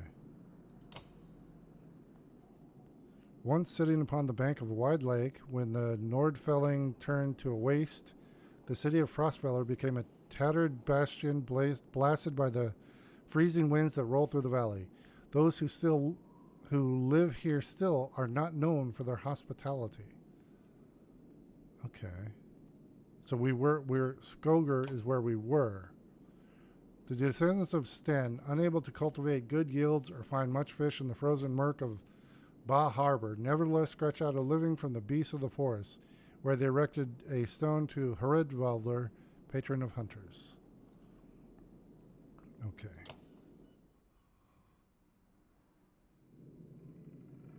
So we have 4 days of supplies. Oh. The caravan halts when a group of men appear on the trail, weapons at their feet. We've seen the dredge in your wake, says one. We don't wish to meet them alone. If you'll let us join you, we'll show you a watering hole with enough animals to fill those supply wagons. An inherent fear of strangers raises mutters from the caravan.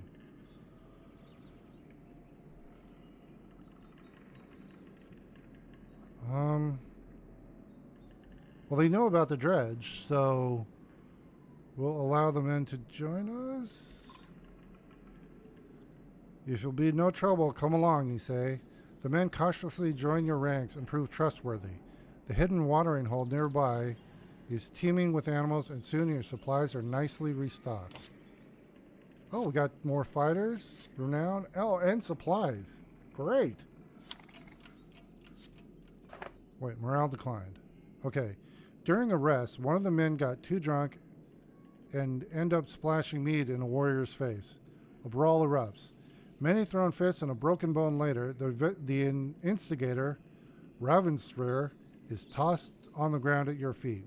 Angry clansmen looking for satisfaction. His personal defense is little more than drooling mumbles.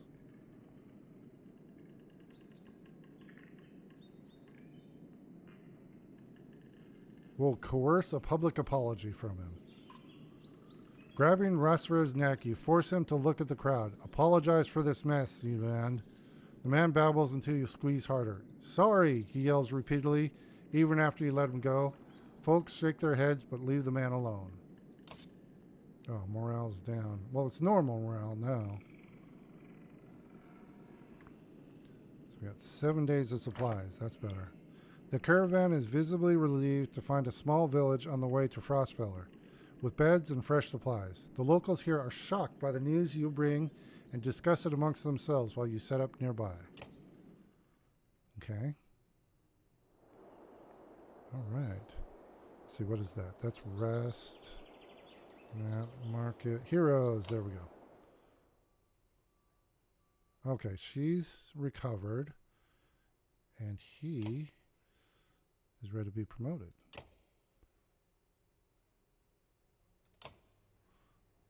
Oh, 10 renown. Okay. All right. I want that health. And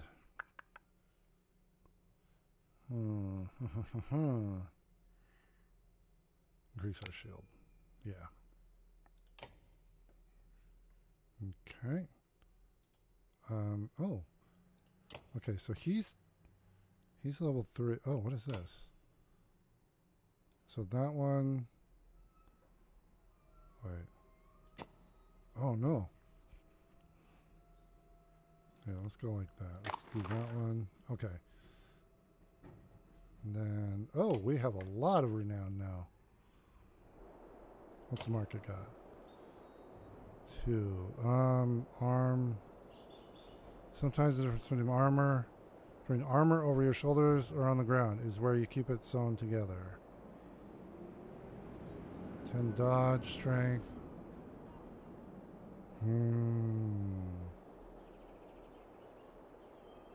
Hold on. Let me check that again.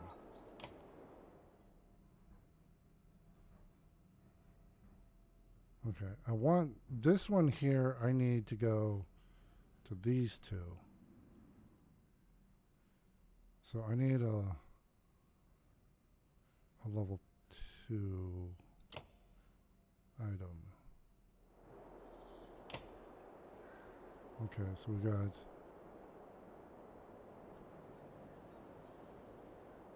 one arm rest per rest. Plus 10 to dodge strength. No, he can do a level 2 one. +1 aggro. 2 to will. Okay, so we're going to get that one. And then that.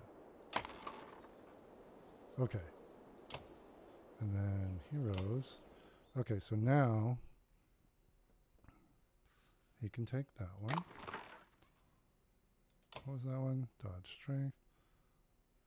So she's got that one. We'll put there. So eventually we'll be able to get 2 more. Okay. Dang it. Okay, hold on. So he's at 3. Don't need to get those.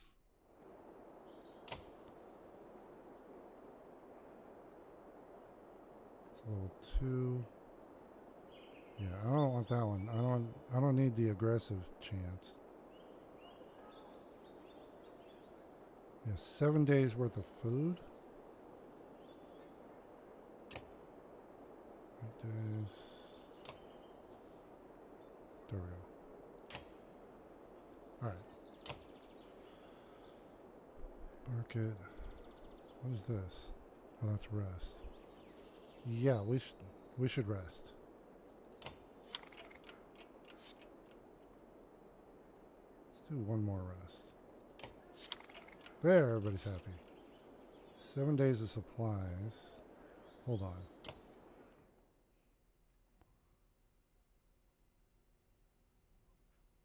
So how many?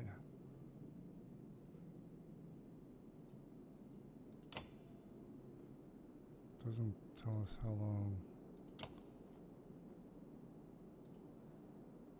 I thought it would tell us how long it takes to go there. Darn it. Well, we're pretty close. I mean, hold on. How many days of...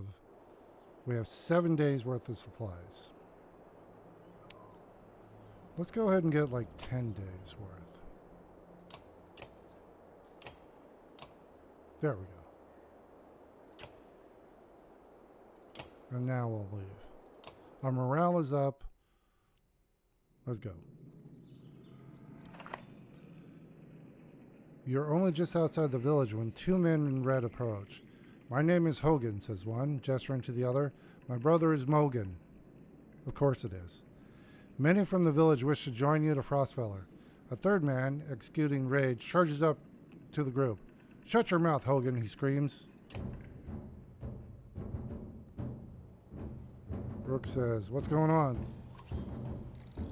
Town leader, these bastards don't speak for us. They've been trying to divide the village since you got here. Hogan says, true, you can keep whoever wants to stay and die. Mogan says, the rest of us will go with the reasonable people of Skogar.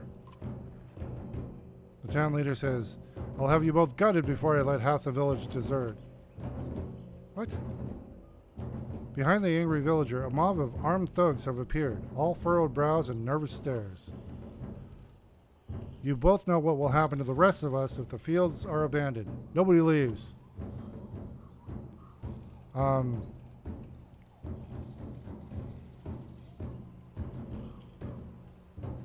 Let's see here.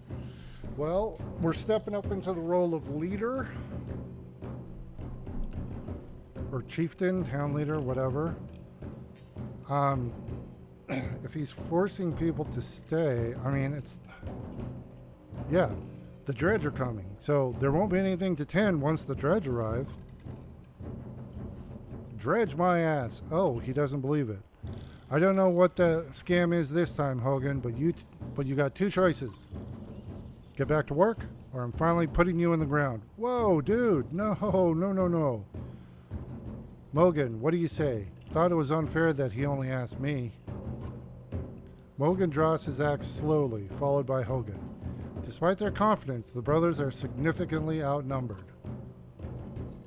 Mogan says, I think I make a poor farmer.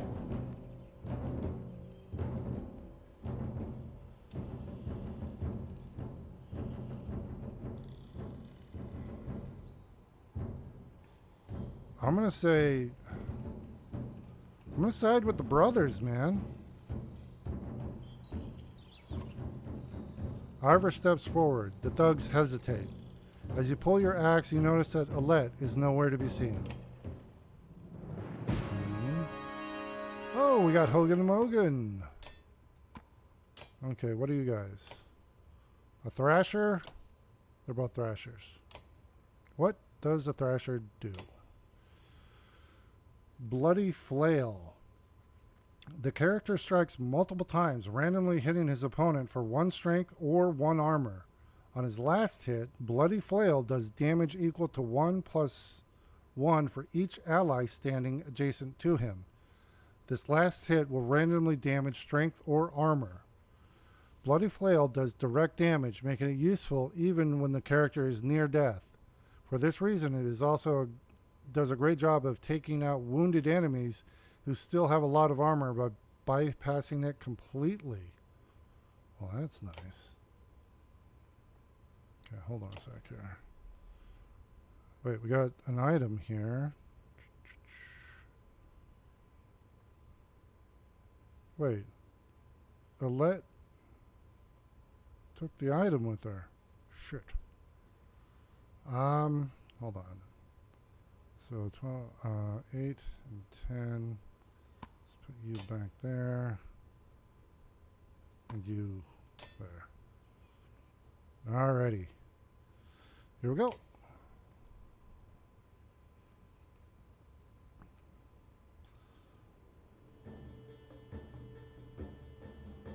Oh, okay.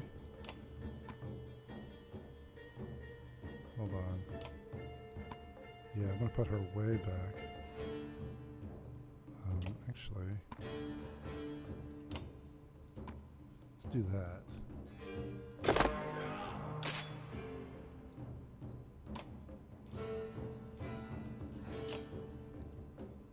Oh shit, yeah, he's toast.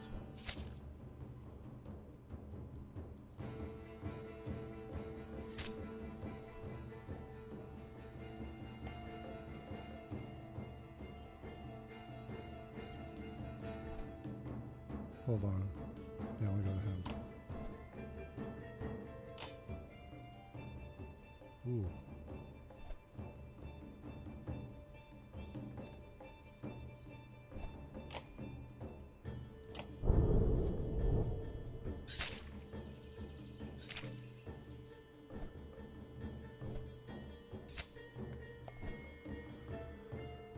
All right.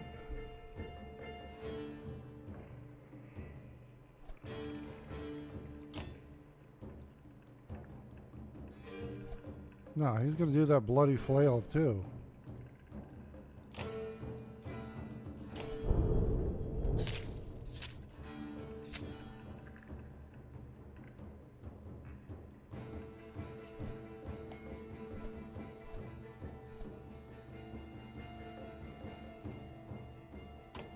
Oops, forgot to. And he's going to do his thing here.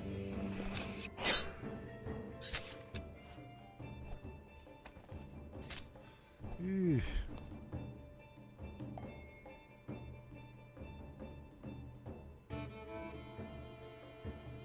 Go.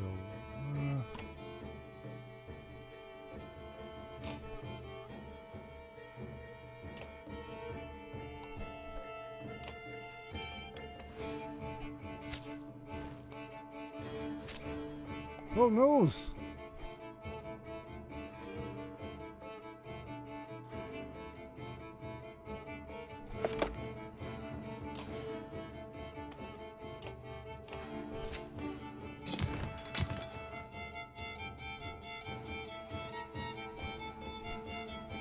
Avenge your brother!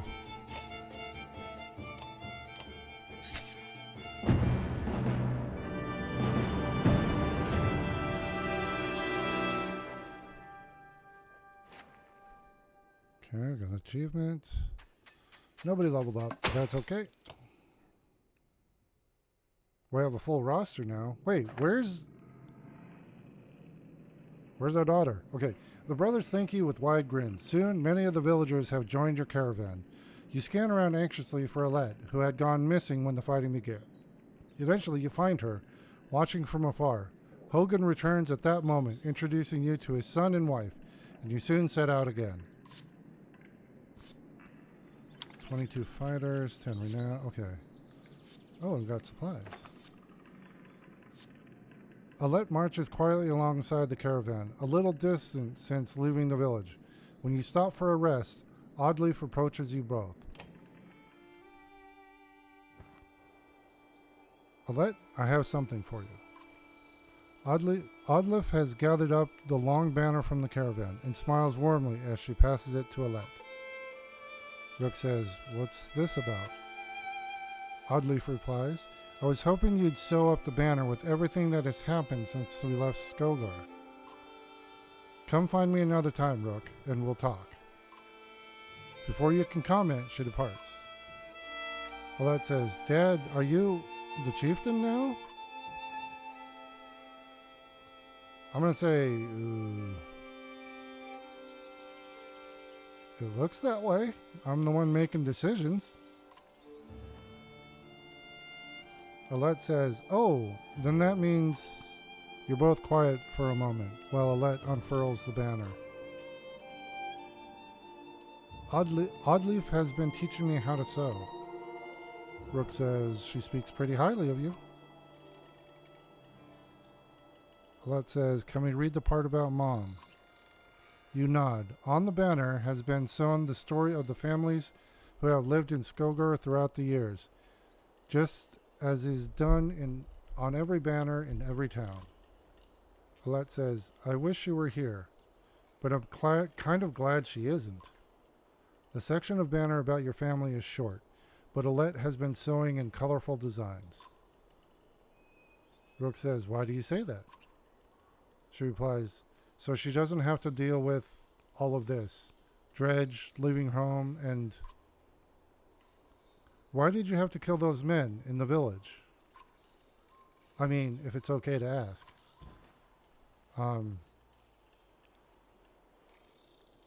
Yeah, I'm more worried about why you disappeared. I'm sorry, I didn't want... Because the Dredge are terrifying. Every time we fight them, I just want to run, but I don't want to kill a person. Please. Are you mad at me? I'm glad you didn't want to. Alette smiles at this. Then her face sinks again. I guess I would do it if I really had to. But do we have to? Rook replies, "I know what you mean." She says, "I know." Or, "Yeah, I know. Dad, I think you're doing a good job." "Oh, well, thank you." She hugs you. You spend the rest of your time together, sewing new verses into the banner. For better or worse, the story of Skogar is your burden now.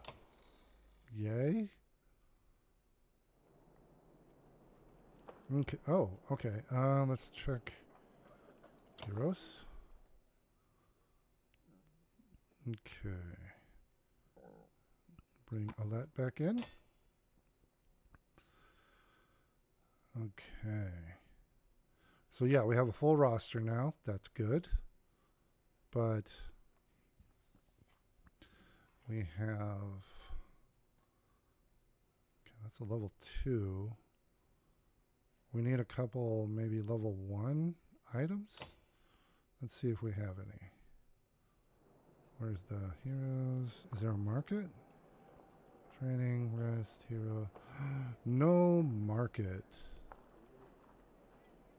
Okay, let's talk to Oddleif. How are you doing, Odd? She says, "I'm alright." Not at first. Sometimes when a loved one dies, people say it doesn't sink in for a while. It sunk in for me right away. People tell me I'm a strong woman. It's funny, my father named me Oddleif before I was even born. He wanted a boy so badly. Strong woman. What does that even mean?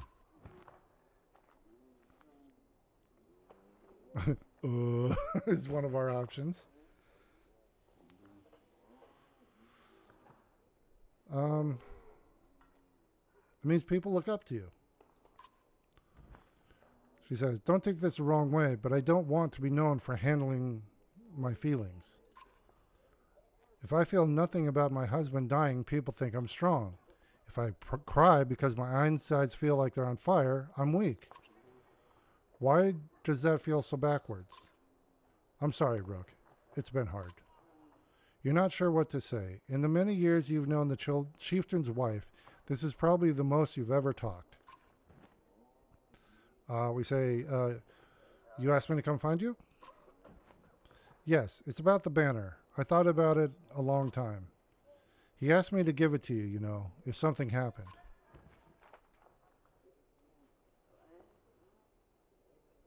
I'm going to say, why me? He always depended on you, Rook. It should be mine. I could carry it, but I thought about why he named you. I get it. They won't follow a woman. Families would leave. Our banner would be divided.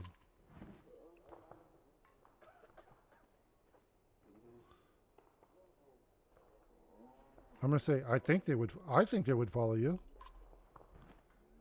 Come on, Rook. This isn't time for pretend. It's not just about our small town. What happens the first time we need something from another clan? How will that go? And the first time someone thinks they can take advantage of us. I think this is what has to happen. Well, I mean, we're not a chieftain. She's the chieftain's wife, so it's like, I'm going to rely on you. I rely on you. I'll be here when I can. Just don't expect any miracles. Not even miracles, just information. Listen, I know I dragged this out. The truth is, my husband and I could never have a child. I don't want our banner to end here. I'll be safe with you and Alette. I know you're going to take care of her. She puts her hand on your shoulder as she heads back to camp. Oh, morale improved. Good. Oh. So we got great morale. Wait, where are we on the... We should be super close now. No, we're just saying. Okay. What's Ricky. Though it was never much to speak of in the first place, Ricky is one of the few towns that has been wholly abandoned, leaving empty houses and barren fields in its wake.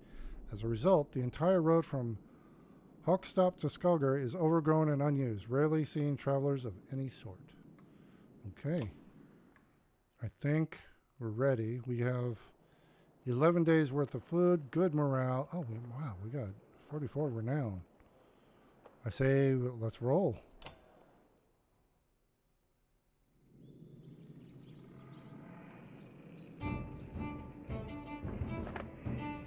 At a small split in the trail, a few fighters stop to speak with you, each carrying a single pack. We recognize this place, one man says. Spent several years here with some kin. If they're still around, we have to warn them of what's coming. With luck, we'll find you again in less than a week.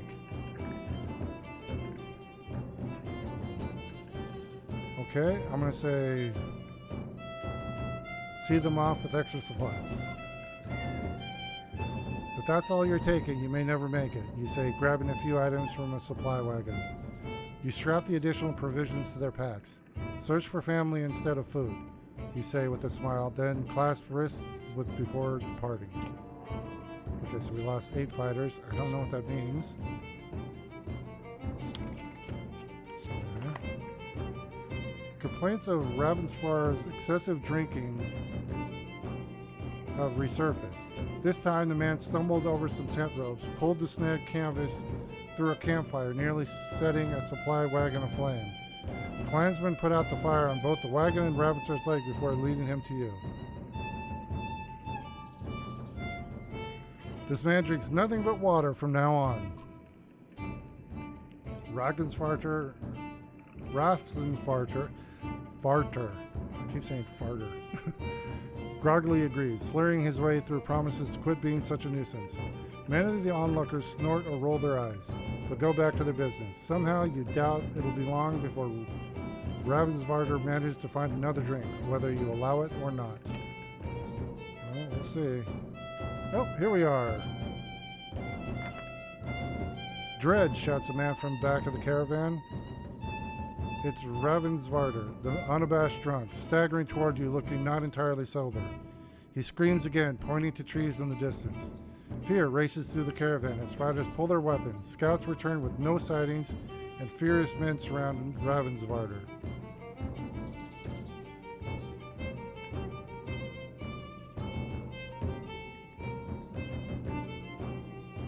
This guy's a problem. But he hasn't done anything egregious yet. So I'm gonna ready ourselves against Dredge just in case. There'll be time for that later, you tell the men. For now, we take no chances. A full day of uneasy rest passes with no sign of Dredge. The caravan is annoyed by the scare and the delay. Eventually, Ravensvart bursts into laughter, and you're sure there were never any Dredge. Not long after, Ravensvarder goes missing. Nobody searches for him or seems to mind. Okay. Oh, morale declined. Oh, one clansman. Once a strong, thriving city, the walls of Frostvellir now just keep the howling winds at bay. With luck, they'll hold out against Dredge as well. Well, it didn't say they're necessarily welcoming here.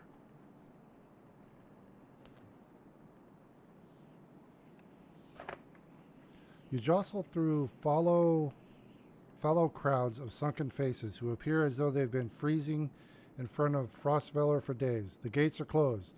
You come to a stop at the bottom of the hill.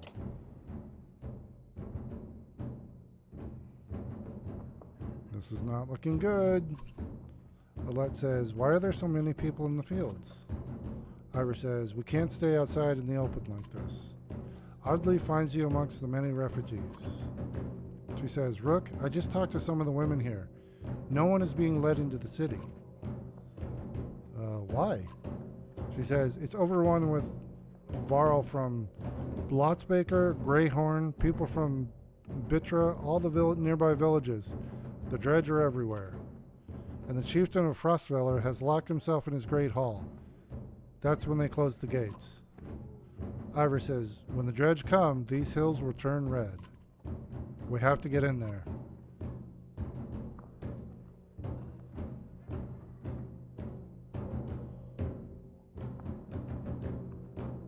I want to know more about what's going on in there. Oddleaf says, "I see a lot of people gather around the rest houses in the gates. We could find out what they know." Alette says, "How would we get in anyway? They closed the gate." Ivor says, "I can get the gate open."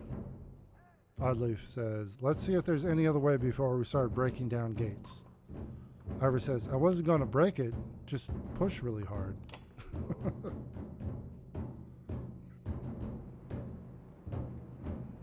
Okay. Oh, there's the gate, but... Okay, heroes. Do we need to look at the heroes? No, we're good. Nothing's changed, so... Okay.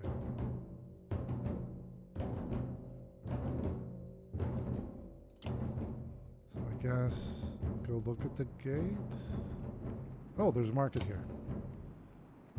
3, 4... Oh, a 3. Like that. Okay. And then now we'll go back to our heroes. Okay. Oops. I'm going to do that. I'm going to give him 3rd level. There's an open 2nd level. We have a bunch of 2nd levels. Okay. What is this one? 2 to willpower. -1 aggressive. That's what I want for my archers. Okay. That'll do for now. So let's go to the gate. You approach the gate where hundreds of people have gathered. In the trodden, bloody space in front of the doors, several pin-cushion bodies lie unclaimed as though they simply belong there. Archers up on the wall make it clear that nobody will be getting in. Men and women below intermittently call for mercy and reason when they're not flinging stones and curses.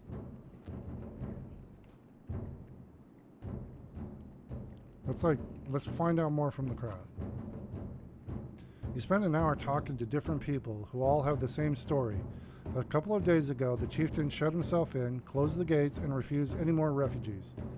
They've got huge stores of supplies in there too, adds one man. They're just hoarding them. Leave the gates and try something else. You leave the crowds and head back down the hill. There are a lot of people gathered around the rest houses, says Oddleaf, pointing. Maybe we can find help there, or at least make ourselves useful. Yeah, let's do that. Where is that? Wait, hold on. Oh, you spend a whole day at the rest houses. Everyone gives you the same story. The chieftain just shut himself in his great hall and closed the gates. There are a lot of wounded people here, adds Alette. We could help them. The rest house is overflowing with refugees, the sick and wounded, and noise. Tend to the wounded. Alette and Oddleaf spend the day along with others in your caravan treating wounds, most of which came from the archers at the gates. I overheard from one woman that the city has been sending carts. Sorry, just a second. My cat is being crazy. I overheard from one woman that the city has been sending carts with food around, Oddleaf tells you. Could be a way in, Ivor replies. Okay, hold on. I'll be right back, everybody. My cat is being crazy.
Okay, we are back. Sorry about that. Could be a way in, Ivor replies. Next time they send a cart, we bring it back in. Oddleaf protests. Aside from leading to a fight, it would probably mean no more food for the refugees. We're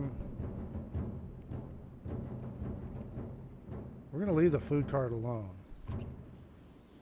I don't want to get involved if others are going to suffer for it, you say. You return to what you were doing. Okay. Settle in for the long haul? Or maybe leave and try something else.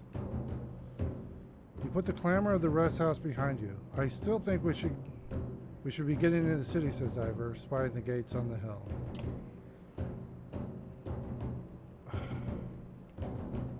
Hold on, can we yell at the... Let's yell at the guard, shout at the guards. No. Ivor, did you really expect to push these gates open? I'm willing to try, grunts Ivor, despite sizing up doors that look like they could hold back an army. And when men start shooting arrows and pouring out to stop you, then you kill them, he says. You're not sure this is the most sound plan. No, we're not doing this. This is a terrible idea, you say. We don't even know how many there are in there. Ivor folds his arm. He seems almost relieved that he didn't have to live up to his earlier boast. Let's shout at the guards. We're from Skoger. Open the gates. You shout at the archers, not expecting much. You get as much response as you expected. All right. So leave the gates and try something else. So back to the rest house. Okay. So, settle in for the long haul? After a long day of arguing, you all finally agreed digging in with the other refugees if you have to. Are you sure there's no other option? Asked Ivor. Sooner or later, the dredge will come. Probably sooner. All we can do is be ready. You settle in. You're not sure how long, but you know it's the best you can do for now. Chapter 3. Little did they sleep. Yeah, I didn't want to do the other ones because it was all... Oh. Are we heading back to... Okay, heading... That's... Right. Moger says, Hakan, we're back. I was able to get about as many warriors from Strand as you wanted. And more weapons. Extra supplies, too. You perk up, just now realizing Moger has been talking to you. Since Wagner died, everyone has been looking to you to make the decisions. It's exhausting. Hakan? Oh, we're playing as Hakan now. Okay. I heard you. I was saying the Varl we sent to Strand have returned. The governor gave us most of what we wanted. Good enough. Much resistance from the governor? Mulger says, some. I don't think he was happy about us buying his fighters using his own money. He also insisted we take on a lackey of his to watch over his property, a man named Eric. Ubin says, Eric? I met him. He seemed competent enough. Regardless, the governor will have to get over it unless he wants dredge crawling through his streets. We put down every slag that has wandered through here while you were gone. Luden says, enough flapping of mouths then. Mulger, you're sure that wound is healed, Luden? Ubin says, I agree. Enough has already gone wrong. If something happens to the prince on a mission of peace, the alliance would rot. Or worse.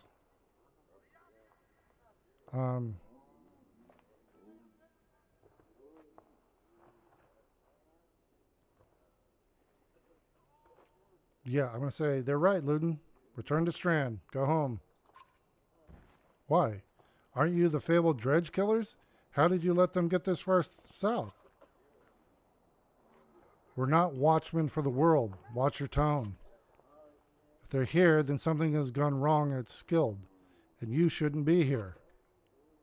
Luden says, we would only be made to do this again later, and I will not suffer it all a second time.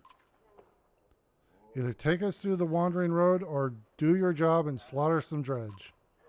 Luden turns abruptly with a scowl. He stomps back to his ring of tents and followers. Moger says, wandering road's not an option with this many. I could crush that boy's skull with one hand. Ubin says, if Luden won't be deterred, you'll have to deal with it. Don't let Luden get to you. Let's go. I'm sick of looking at this dump. Moger says, what do I tell the warriors, Hakan?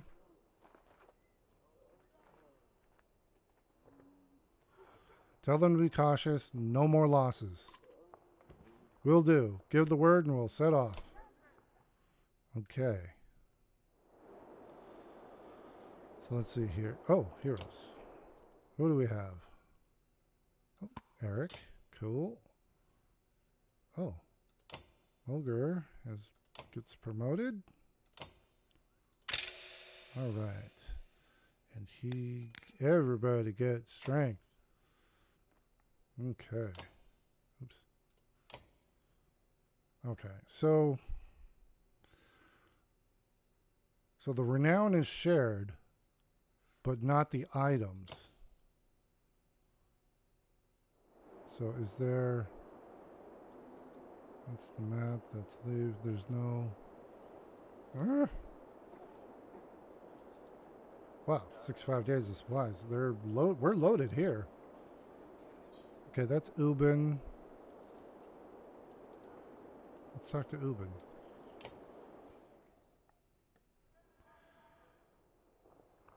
You knew him well, didn't you? Ubin says, Wagner? No. Well, I don't know. I remember him. Always rushing around with some important business, but I never knew him. Never got a chance to talk much. Longer than I did, in any case. Ibn says, I suppose so. When he spoke, Varl listened. I knew that. I could use help here. Use help there. The Scrivener leans back, considering the sentiment. Ubin says, I've seen worse. They respect you for your ability to swing an axe. They need to respect you for your actions. But you're not talking to the right Varl. Mulger's got some skill there. Most I can do is hold a quill.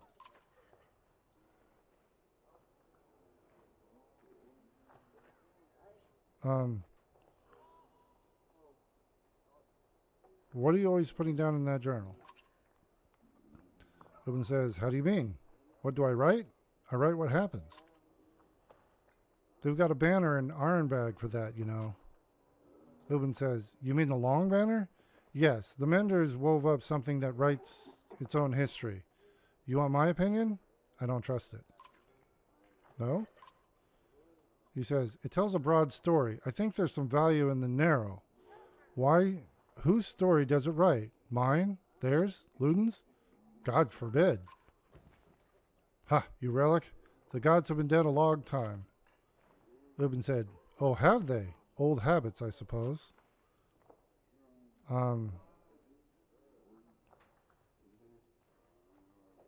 What do you suppose happened to the sun? He says, gods, how should I know? I've never seen anything like this before. Are you worried? Some of the Varl on the caravan think the world's coming to an end. Ubin says, others think it's the best thing that could happen. No more black months. I'll take it. If it's the end, I'm ready. What about the rest of us? He says, to the depths with you. Ha! I heard you were terror in your day. He says, do you know how old I am? Dare I ask? He says, I'm competing, you know. Nobody knows how old we Varl can get, naturally. There's one by the name of Snorri. He's got a few years on me. Just hunkers in Grofheim collecting rhyme. Bastard might actually beat me. Another one named Krumer is close, I think, but the addled son of a bitch still welcomes a fight. He'll probably be off before I am. Although, the scriber gestures around him as if to remind you of the current situation. You chuckle. Anyway, point is, what difference does it make? I'm just a delivery baron for Jorundr now. Can't remember half of what I've done. Hence the journal? He says, hence, don't get fancy on my behalf, heckin'. Okay, I won't. Get some rest. Always more marching to do. He says, I've hoofed more hills than a horse born with a grudge. Don't worry about me. Okay. And then... Wait, isn't that who I just talked to?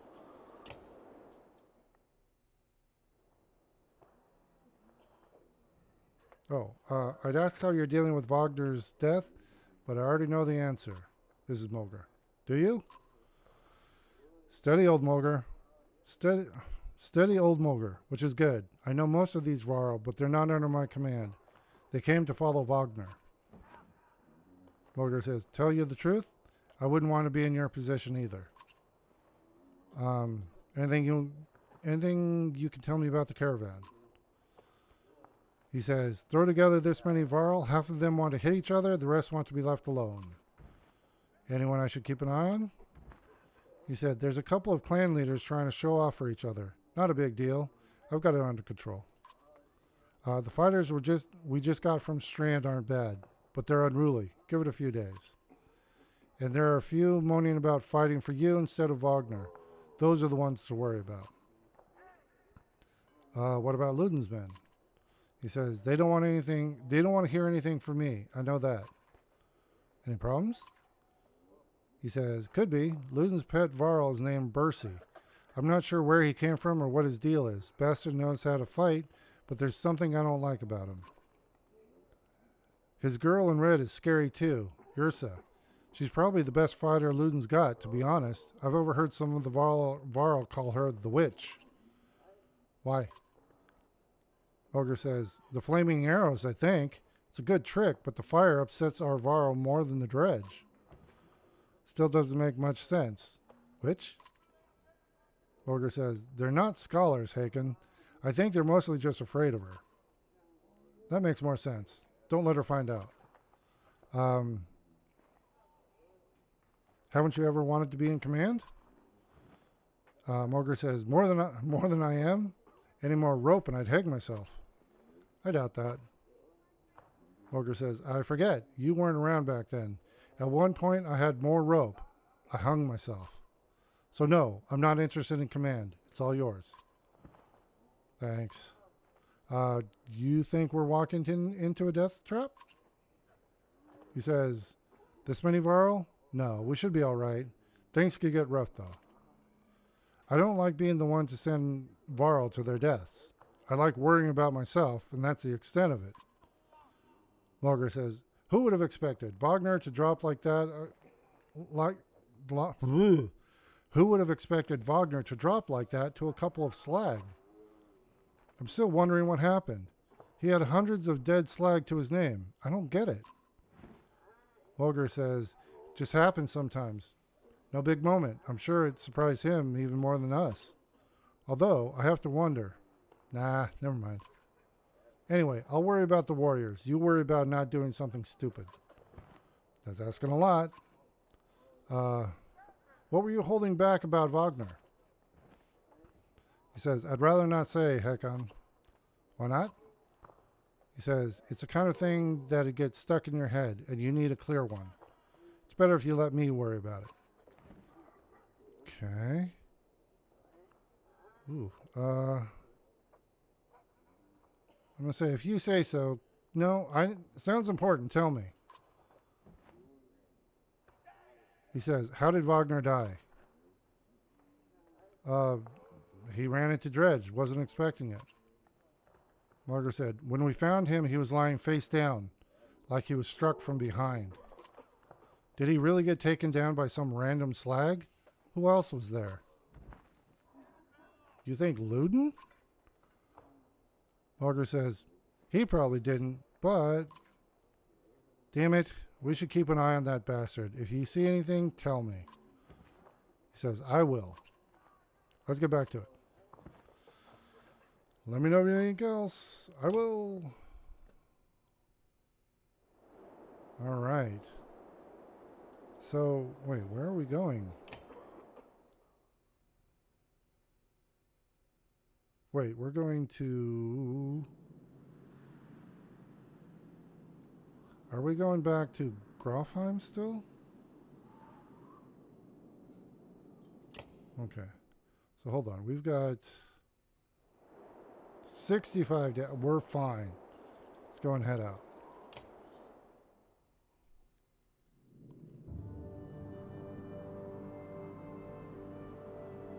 Verdfell. Look at that, says Mulger. In the hills, more dredge. No more than a dozen, though. We could just as easily pass by as rush up there to slaughter them. Luden overhears. That's a dozen dredge heading towards Strand, he says. You ask him when he started to care about Strand. I don't, he replies. I thought you did.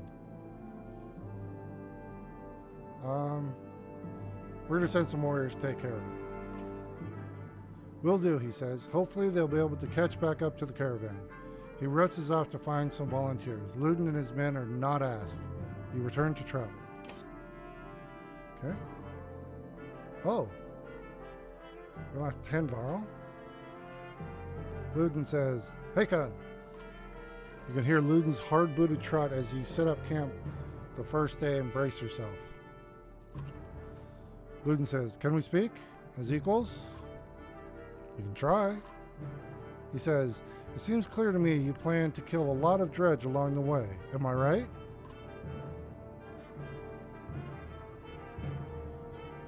Why do you ask? He says, because since we left Arenbrag, the Varl has been acting like I need protection. Don't assume only the Varl can fight. Do you understand me?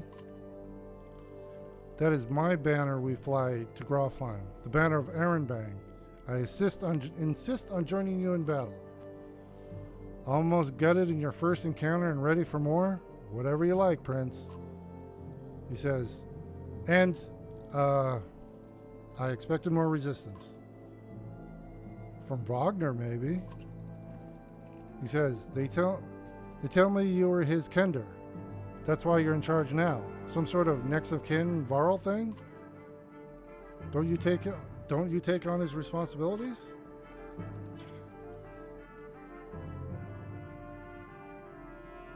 In my own way. And he says, then stop acting like I'm a thorn in your side. When you're nearly 200 years, it's hard to take a 20-year-old man. Is that right? Seriously. He says, you better start. We'll both be kings someday. That's the last thing I need to think about right now. Ludin looks at you as though you just punched yourself in the face. He heads back to his tent before saying whatever was on his mind. Okay, on exertion. You've gotten some characters with high exertion. Don't overlook this important stat. Exertion lets you add more willpower to your actions. Want to add more than 1 star to your attack? Upgrading to 3 exertion lets you add 3 damage to every attack or move 3 spaces further than usual, if you got the willpower for it. Remember, each stat is equally important in combat. Choose wisely. Okay, heroes, training. Where's the market? Do we have a market? I don't see a market. Ooh, the red lady. Let's go talk to her. Ursa, right? She watches you approach with her head tilted back and points a thumb towards Ludin's tent. No, here for you. She says, oh? Can we talk? Ursa shakes her head no, a smile on her lips, eyelids low. Why not? She says, I don't. You don't talk? She says, no. You do, though. She says, I don't.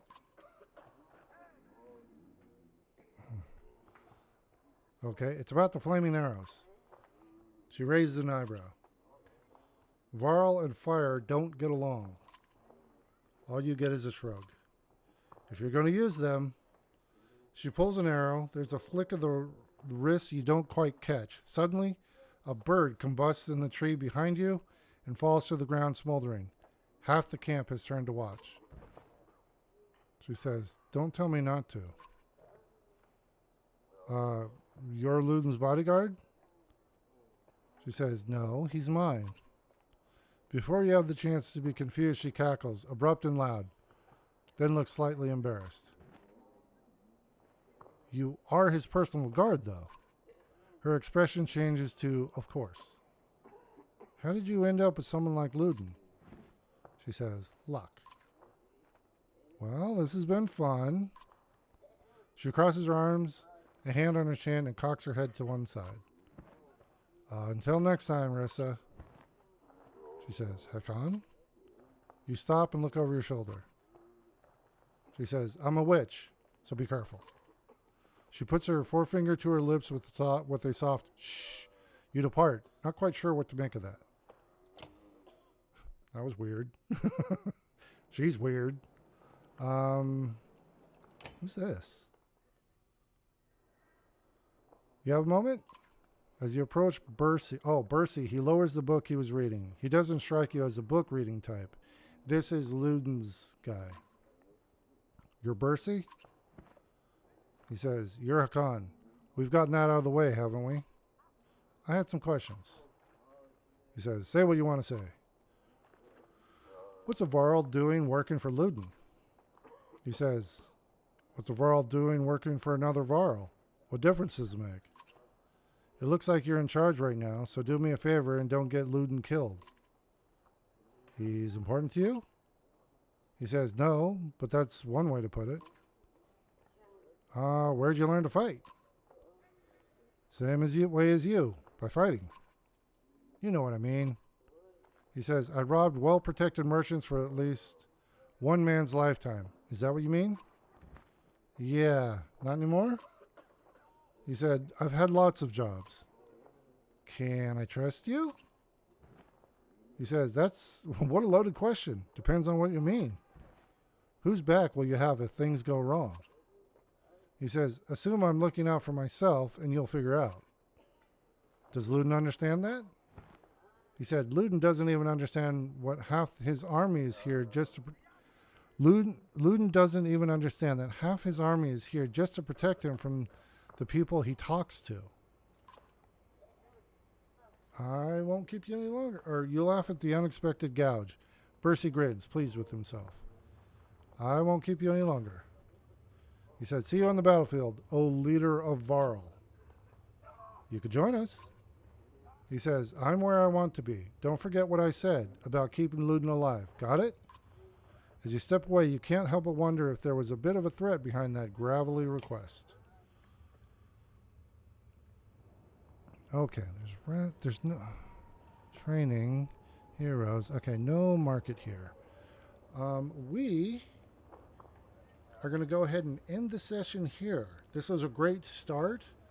We've got a footing here, and yeah, this is really exciting. I am really enjoying this. I like the combat. It's taken me a little while to get the mechanics down, but the story is really cool. The art is beautiful, and I need to actually turn up the audio. Turn up the music a little bit. There we go. Okay, so yeah, we're gonna go ahead and end the session here. I love this. This is great. I can't wait to play some more.